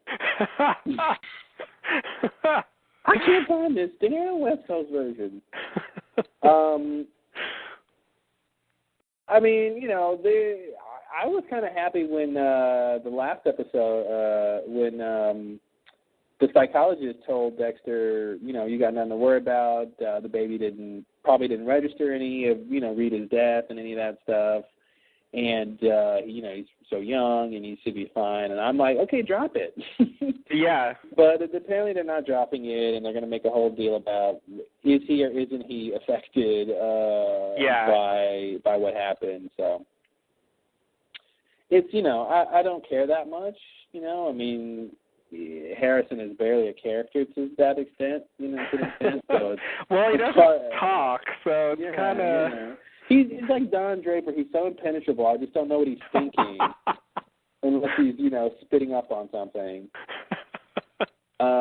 Just like Don Draper. I love comparing Don Draper to a baby. I don't know. Hey, I don't know who's more insulted. They're both impulsive. They both like to drink. That baby's a drinker. Well, basically, like, I was going to ask, like, it was weird, like, it's just a weird little plot line, he's worried, of course, again, like, basically, whatever that psychologist lady told him, like, it didn't reassure him. He's still worried about it. So, like you said, yeah, they're not dropping it. I agree they could, but they're not. So, he goes to this, like, playtime with kids thing. I don't know what it is exactly. They go under a big sheet and play around. I don't know what kids do. But have you never done that? No. I remember doing that in elementary school. It's nothing. It's just a big. It's what it is. It's just a big piece of fabric, colored fabric. You just go party under a piece of play under fabric. I think there's games you play, like how they were kind of like making it come down on them, and maybe you can run in and out of it when it's falling, like a London Bridge falling down. Okay. There's little like kinder games you play, but it's just a thing. Yeah, it's just a preschool kind of thing that you do with a group of kids. Okay. It didn't stand out as weird to me because I've done that. I remember I saw that thing and I'm like, I remember that. That was fun. Maybe I did it, but I don't remember it at all. It seemed weird to me. Like, you just, like, throw a piece of cloth around and play under it? Like, okay, whatever, I guess. I mean, that's what kids do, right? They make forts out of boxes and pillows. They're sure. happy with that. Yeah. No, I mean, it's fine. I didn't, think it was completely ridiculous. It's not something I'm familiar with, at least. Yeah, it's kind of like it's like a trampoline, but you sit under it, and it's a fabric. It seems like that's losing the good part of the trampoline. Did I not pitch it right? Maybe I need to find a better pitch. I think you should. Yeah. So he goes to this thing. It's, I guess, some kind of thing with Dexter, trying to get the kid to go play, and he's just kind of at home most of the time. So, and something for him to do with the kid, I guess. And so one of the kids gets scratched, and he comes to suspect that that he did it. And then they sort of get you to believe that he didn't do it, or at least maybe he didn't do it. But then the punchline is, like, he scratches Dexter's face at the end. So then it's like, oh, okay, maybe he did do it.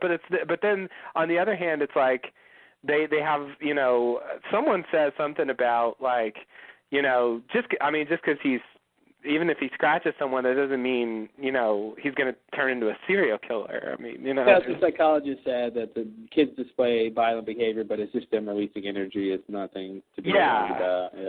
Yeah, like you can have that going on without it necessarily being a sign of, being sociopathic. So it doesn't necessarily mean anything, but I just thought it was weird, like, to, end it on that note. I mean, I do feel like, the only way if they're going to go with it, the only way they're going to go with it is that he is like Dexter. Well, and I think they're going to play with us on whether or not he was affected by Rita's death like Dexter was, but I think more importantly, he's going to be affected by Dexter. Yes. So I think that's really what Dexter has to worry about is his own influence more than what Trinity had to do with it. Mm-hmm. So I think they're going to go in that direction regardless. So I think that's the thing. Like they're going to play with, okay, is that the cause of Harrison going down the dark side? But I think the question is really going to be, what is Dexter's role in that? So. But it's kind of weird for them to go, oh no, he didn't do it, and then he scratches Dexter at the end, and they kind of play it jokey, like, ooh, look at that, he did it, ha ha. Mm-hmm. Like, it was weird. They do, yeah. They play it like it's like for a laugh a little bit, but the implications seem kind of dark for it to just be a silly thing. Mm-hmm. And you're right. I mean, he did bring, he brought, what's the kid's name? Harrison. Yeah, he brought Harrison along when he was looking at the blood in the truck. Mm-hmm. And he's talking to him about it, and he'll sit him in front of the computer and tell him stuff, and while he's researching criminals, Harrison's sitting there in his lap. Yeah. If he's, obviously, he's doing that now, but it's like, given who Dexter is and how he lives his life on the show so far, there's just going to be things that happen that the kid's going to be is exposed to, Yeah. Oh, hey, Dad, why didn't you come to my baseball game? Oh, I was busy killing somebody. Or, one night, he wonders why Dexter isn't home, so he goes out looking for him, he follows him. You know what I mean? Like, something's going to happen. Dexter's going to slip up. Something's going to happen eventually where, that it's all going to come to a head sooner or later, so.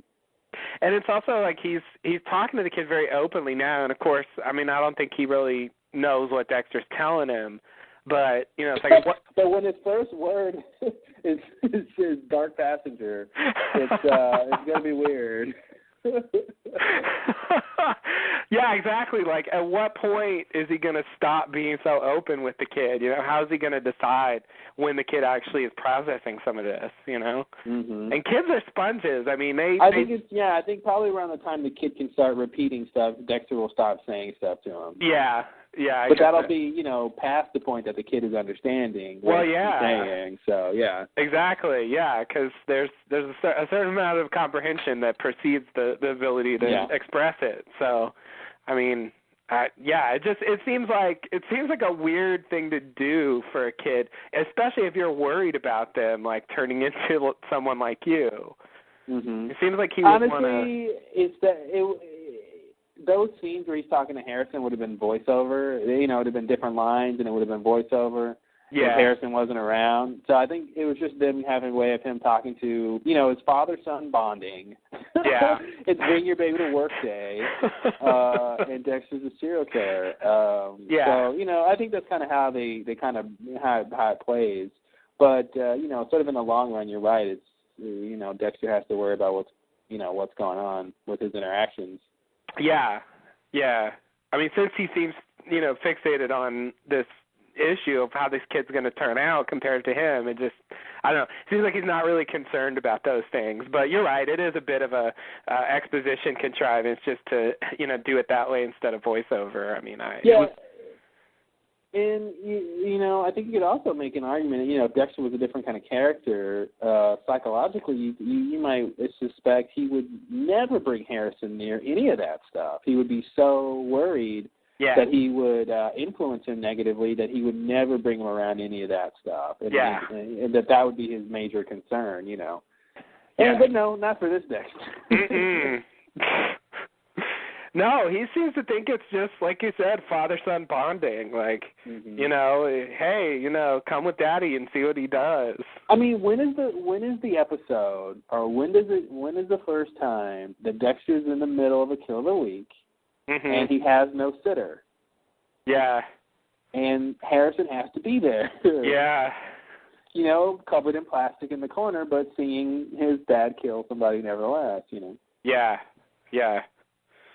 Yeah, there's no way that's not going to happen.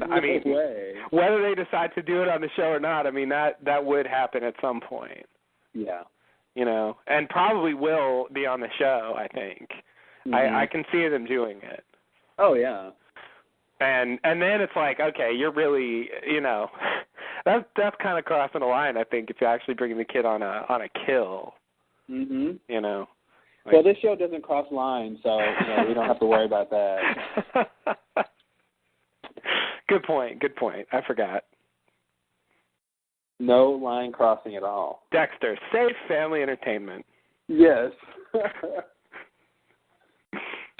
Daddy, when I grow up, I want to be a serial killer and a blood splatter expert. Ambitious. I like that. Yeah, totally. Double major.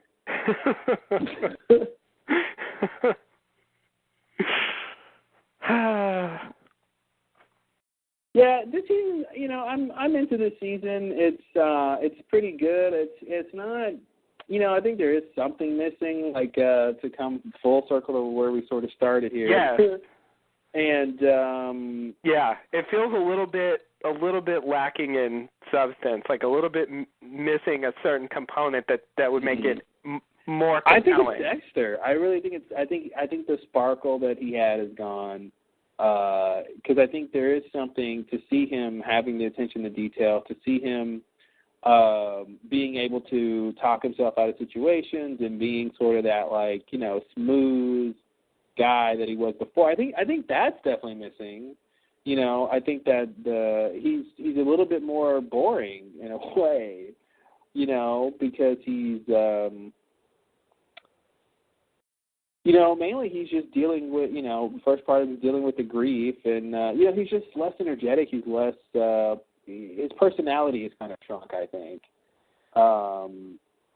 Most of his time so far was dealing with Rita, dealing with Baby, and now dealing with Lumen, So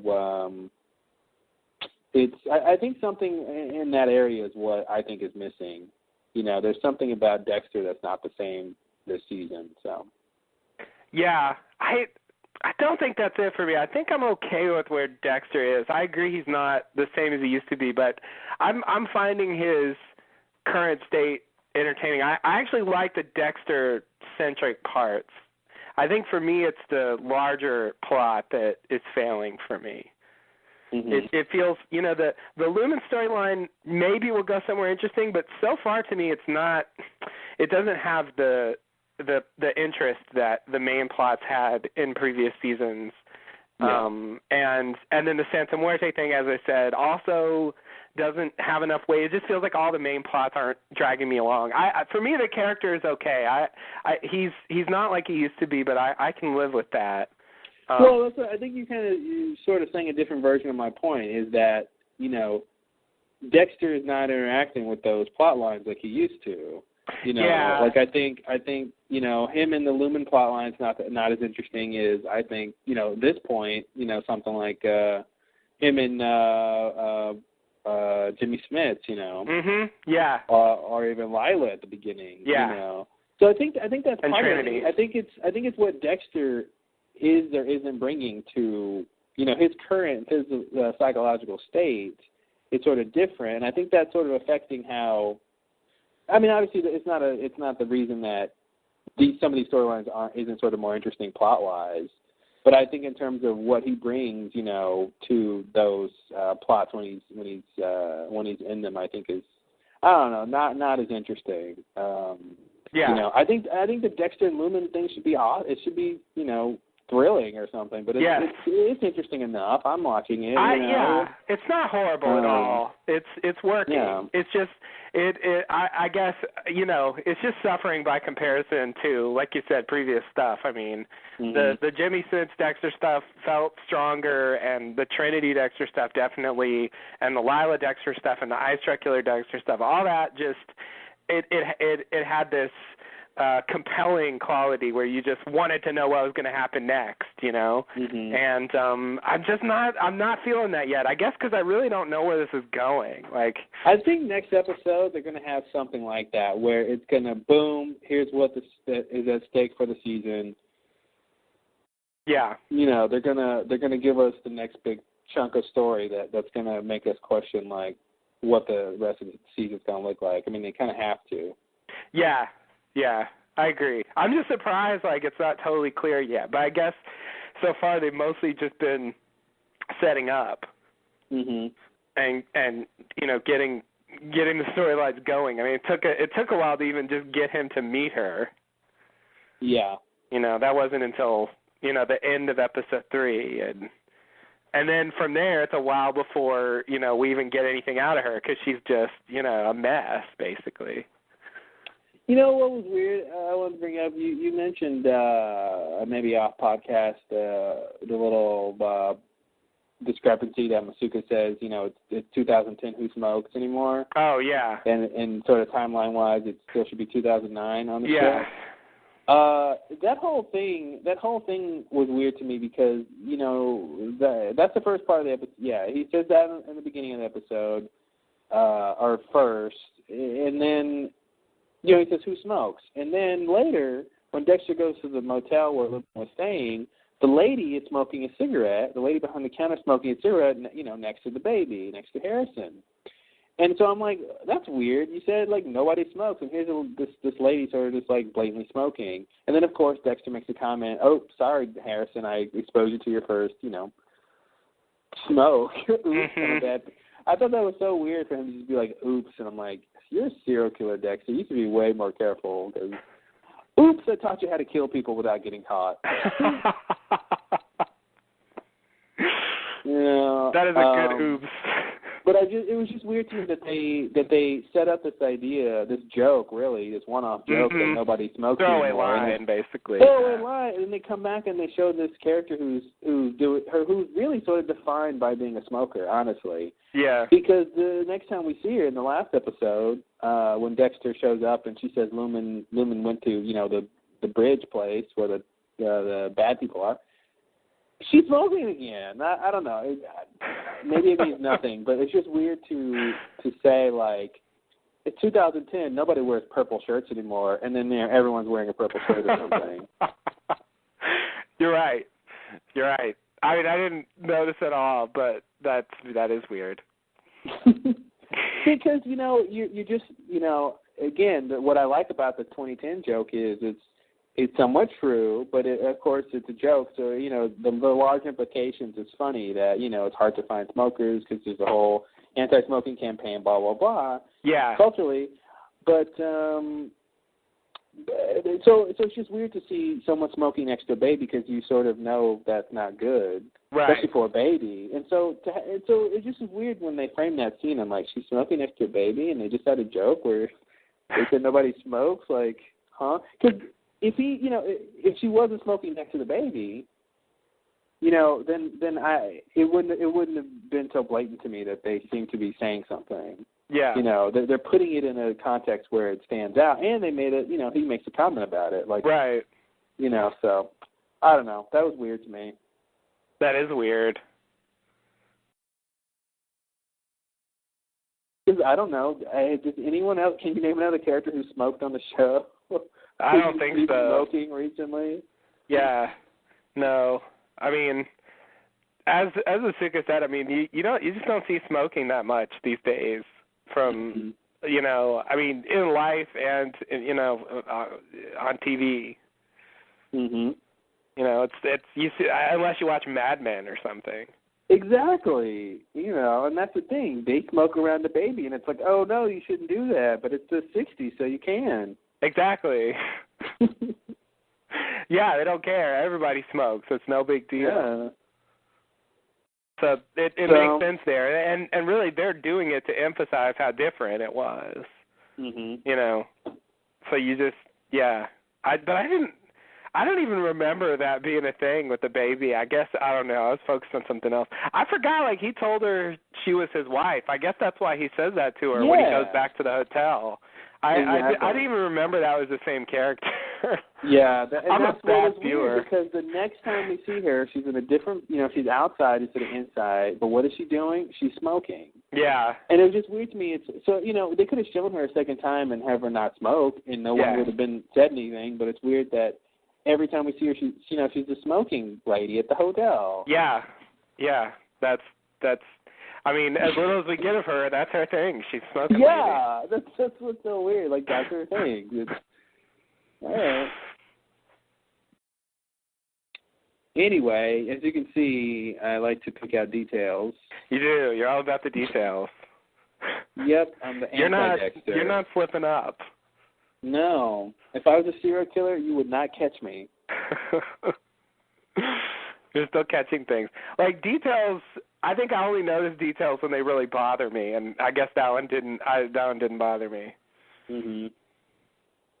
I would say I noticed details when they bother me too. I know. I guess details bother you more.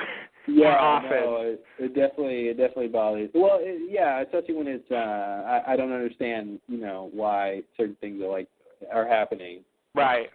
But you don't make a joke about smoking in 2010 and have characters smoke around a baby. I'm sorry, you don't. No, yeah, that is weird. I mean, they did at least have Dexter say something about it. So. Well, that makes it worse, though, I think, because that makes it seem like, well, they know that in the scene where he's with the baby and the lady smoking that's a thing. Like it validates that is what they are conscious of that and are even going for that for the scene. They're intentionally, they're intentionally doing that. So that it's makes not just an afterthought. That makes Masuka's joke weightier. Yeah. That to me it kind of elevates this idea that they're saying something about smoking. So yes, I don't know. I can see that. Because if he didn't say anything, I'd be like, well, Masuka made a joke and the lady smoking, but nobody said anything about it, so whatever. But right. I don't know. Yeah, no, you got a point.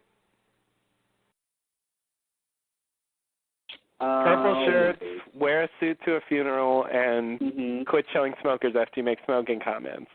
Exactly. That's all I ask. And we have a perfect show. There we go. Boom. Boom. Perfect show. How to fix Dexter. But, yeah, I mean, I don't want to overemphasize, how much I have a problem with it. Really, for me, it's just that I was more excited about previous seasons. I still really like it. I'm still pretty much on board for everything. I mean, I'm not anywhere close to being totally frustrated with the show. It's good enough. It's just It's just I guess I feel like at this point in previous seasons we were further along in the story and it was more compelling, and I'm ready for something to really spark my interest in that way. Well, I'd like to say maybe the ending's going to be a lot more riveting and better or something. The last part of the season. But I am concerned that they won't be able to top last season's finale, though. That's tough. Yeah, last season's finale. Oh man. Yeah. I mean, none of the other finales topped that. So. No. Wait. What about the one where he goes to kill Layla in Paris? Wasn't that riveting? Please don't bring that up. Oh, God. Oh, God. Oh, man. He went to Paris just to kill her. God, what did he do with the body in Paris? That's just weird. He didn't know the area? How did he even pull that off? That's just, oh, man. I almost feel like that wasn't Dexter. It was the French version, Dexter. Yeah, This is French doppelganger. Yeah, I don't know, it just seems excessive that he tracks her down to France and kills her over there. I don't know. How did he get his equipment? Did he buy tools over there? I don't know. None of that bothered me before. Well, yeah, right? Because he had that M99 sedative, right? Yeah. Did he use it? Because how's he going to get that on a plane? Yeah, exactly. I don't know. And he's certainly not going to be able to procure any over there. I won't buy that for a second. Yeah, exactly. Yeah, he doesn't have access to the police stuff like he does in Miami. So, he can get a knife and stuff and plastic, but I don't know. And he doesn't know, how will he know where to dump the body? He doesn't have his boat. I don't know.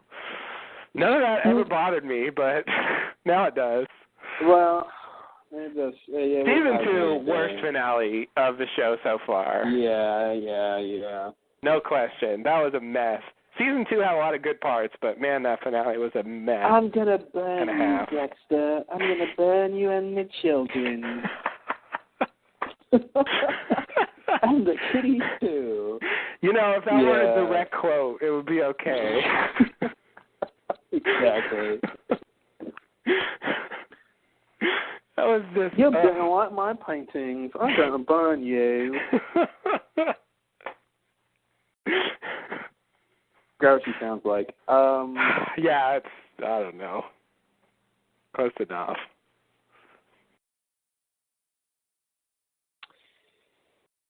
Well, I don't think there's any way they'll top last season's finale. I just think, you know, they need to rise to the level of, say, season 3 or something. Mm-hmm. You know, I feel like they're not there yet.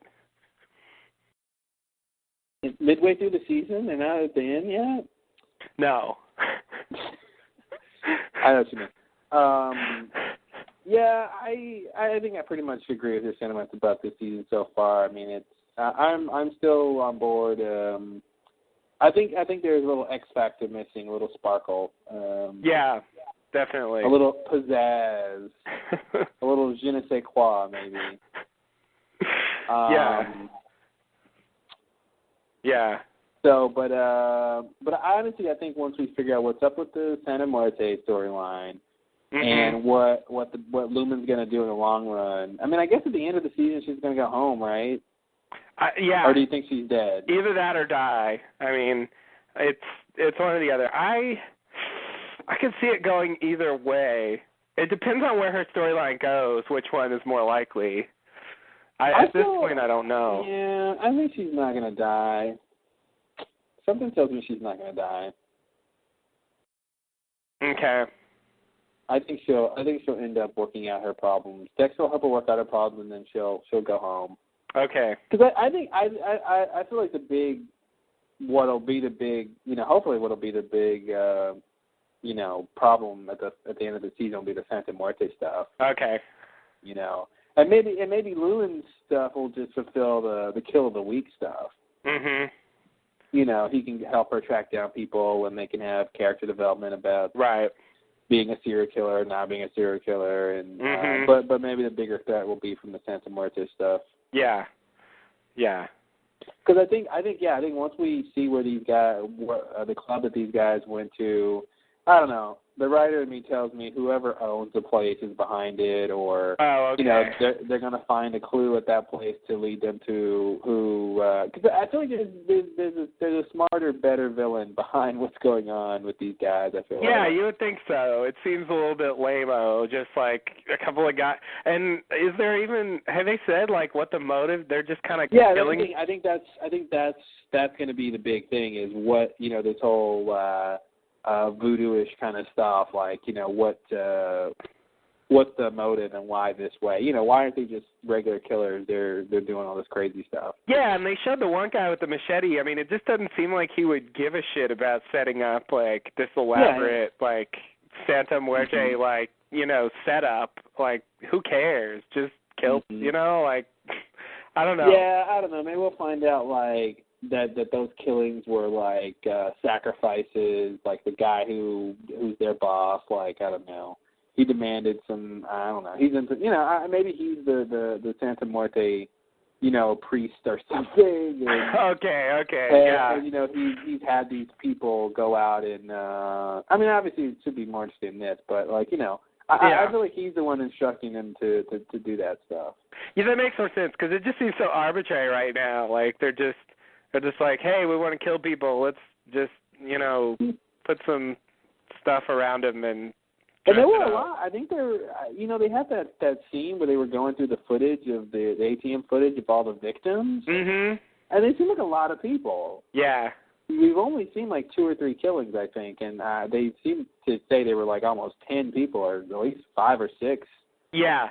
Yeah, I think they're saying there are more than we've seen. Yeah, so, I mean, that's a lot for 2 guys to just be randomly doing for no real reason. So I think there's definitely going to obviously be a big reason, but... yeah, you're right. That ATM thing makes it seem like there's more to it than they're just kind of like randomly killing people. Yeah. Yeah, no, I think there's there's something going on. They all go to the ATM, get money. Yeah. There's some sort of thing going on there. Yeah. Yeah, they're panicking like they know something's happening. It's just, I don't know. They haven't really given us anything to go on so next far. episode. Yeah, okay, next episode.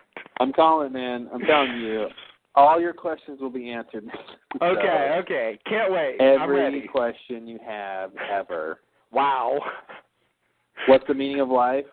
I don't know if I want that in episode 6. Well, you better not watch it then. Can they hold it off? Like, that's a bit much. If they do, what are they going to do for episode 7? Oh, you don't want to know. Okay. You don't want to know. Okay. Actually, technically, you should watch episode 6 to find out what they do in episode 7. Well, I guess Just to have the answer to every question. That's weird and confusing, but yeah, okay. Well, anything else you want to talk about so far with this season or characters? Is there any big thing we missed? I can't think of anything.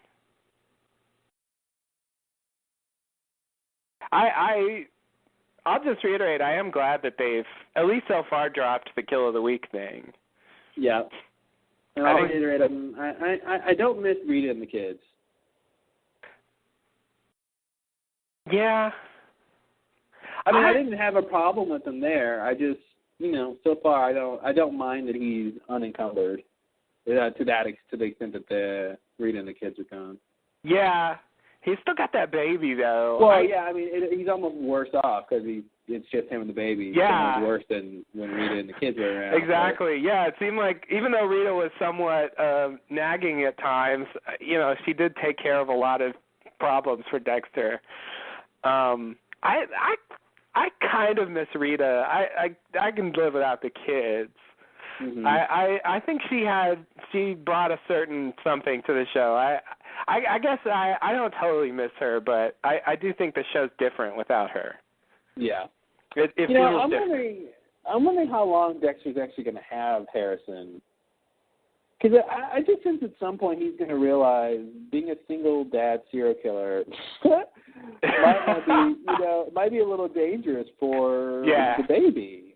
Yeah. If he gets involved in these kills, what would have happened if he, when he tries to attack Boyd and then Boyd shoots him with a tranquilizer gun, what would have happened if Boyd would have taken Dexter's, license information, found out where he lived or used to live, and targeted him, the same thing that can that's happened before, where the killer starts targeting him last season, of course. So that's the thing. He should be wary, I think. I always, come up with these things characters should always be doing, but I don't want them to do it so much as I want them to at least say it. Right. Say that they think about it so that I can be like, okay, well, at least you're thinking about the need to, maybe you shouldn't be a serial killer and have a baby at the same time, Yeah. Even if he's not going to change or do anything different, at least it's a concern that he's thought through, Right. It's the kind of thing that sometimes you just throw in to acknowledge that that that's an issue, and so you're not just forgetting that he should be thinking about that. Yeah, in other shows where in general, there's ways where you can sort of get that to happen, where characters get different perspectives and stuff like that. But like you outlined with Dexter, he's the only one who knows what's really going on, so he's the only one who can say, hey, maybe you shouldn't be a serial killer and have a baby. Deb could say that if she knew he was a serial killer, but right. She doesn't know that. So it's like he's not going to. I think sometimes you don't get some of these ideas on the show because there's no one else to say it but Dexter, and he's not going to say it. Yeah. Because of course he's saying other things. But other shows where a character was more inclusive, you could have other characters come to him and say, well, maybe you shouldn't be doing this or that. Outside of what Harry does, Right. Yeah, that's the closest you get, I guess. But that's really just Dexter, so you're not going to get any more than Dexter himself. Yeah. But yeah, I agree. I mean, I think that's something that should come up. Hopefully, it will. Yeah. It's weird because I guess it was such a clear arc with Dexter, the development of, going from just trying to fit in, like, in general as a normal person to, I'll have this relationship with Rita as a outgrowth of that, and then that just kind of, you know, grows and grows, and eventually they have a baby and they have a family, and he's really, like, you know, living this suburban lifestyle now. It seemed like that arc was going in a clear direction, and they've just completely dissolved that, you know, except for the baby. Mm-hmm. You know, the baby's the only thing that remains from that whole development, and so in a way he's back to square one. Yeah. You know, so I guess what I'm saying is I don't really know where the character goes from here. You know, besides the inevitable thing with, you know, season 8 or 9 or whatever, where he has to, you know, coach the little kid like Harry did. You know, that seems like a clear place to go. But, like, for now, for Dexter, I don't really. Well, I mean, to a certain degree, he kind of, you know. See, what was interesting about last season, which was the sort of culmination of, you know, like you're saying, his growth, sort of socially and relationship-wise, was the whole Trinity thing, the whole, can I be a serial killer and have a good family? Yeah. The answer is no. Apparently so, yeah. So, you know, that was kind of what he realized was he, you know, not only couldn't he have it to the extent that Trinity didn't have it, his family was ruled under an iron fist and they were afraid of him and it wasn't a healthy family. Right. But he couldn't have it to the extent that Trinity killed his wife and his, you know, Dexter's own actions, you know, wreaked havoc upon his family. So it's like a double-edged sort of no. That you can't be a serial killer and have a family. So it kind of makes sense to me that they had that progression. They had him go to the top of the mountain and say, "Can I do this?" And the answer is no. And so now he's going a different path. Yeah. Yeah. I don't know what exactly the path is going to be. You know, it's really, you know, the show is really just, you know, him trying. You know, it reminds me of like an android trying to be human or something. That's what it's like. Yeah, it is. I mean, it's except he's, you know, this malfunctioning android that kills people. Right. But, you know, it's like if Data, you know, was killing humans or something, but he really wanted to be one, but he couldn't help killing them. Yeah.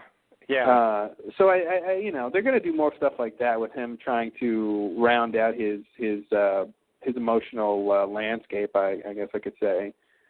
And how that takes shape depends on who he meets, you know, because I want to see what they do with Lumen in terms of, you know, like a father-daughter thing.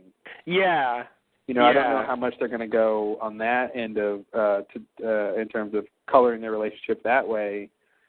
Yeah, that's sort of what I was wondering. Like, what's Dexter going to get out of that, really? Yeah, because Lila was, you know, the first season of Ice Truck Killer was, you know, biological brother, realizing he's the killer, blah, blah, blah. Yeah.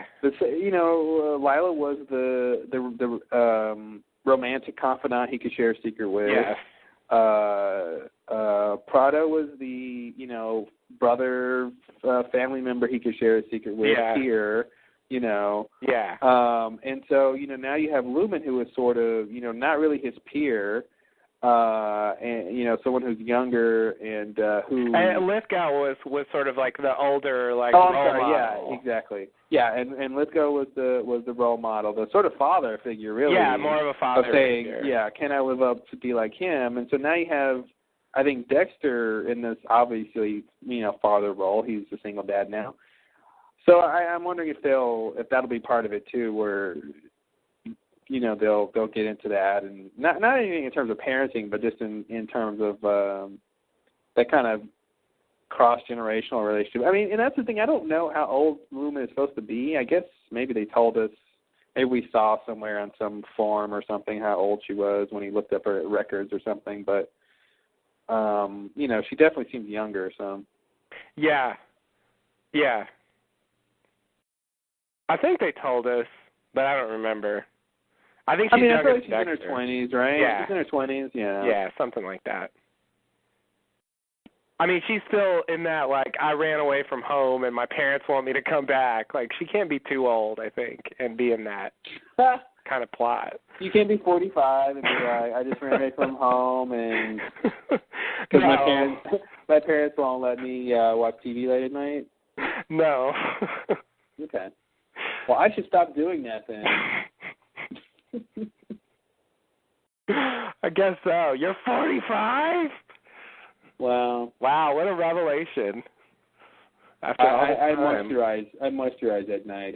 Okay. Yeah. Wow. What's your brand? I'm not giving up that secret. Oh, okay.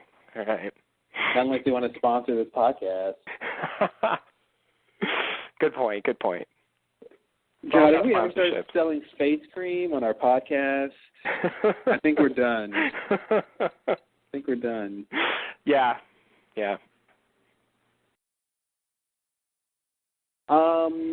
Speaking of we're done, I think we're done.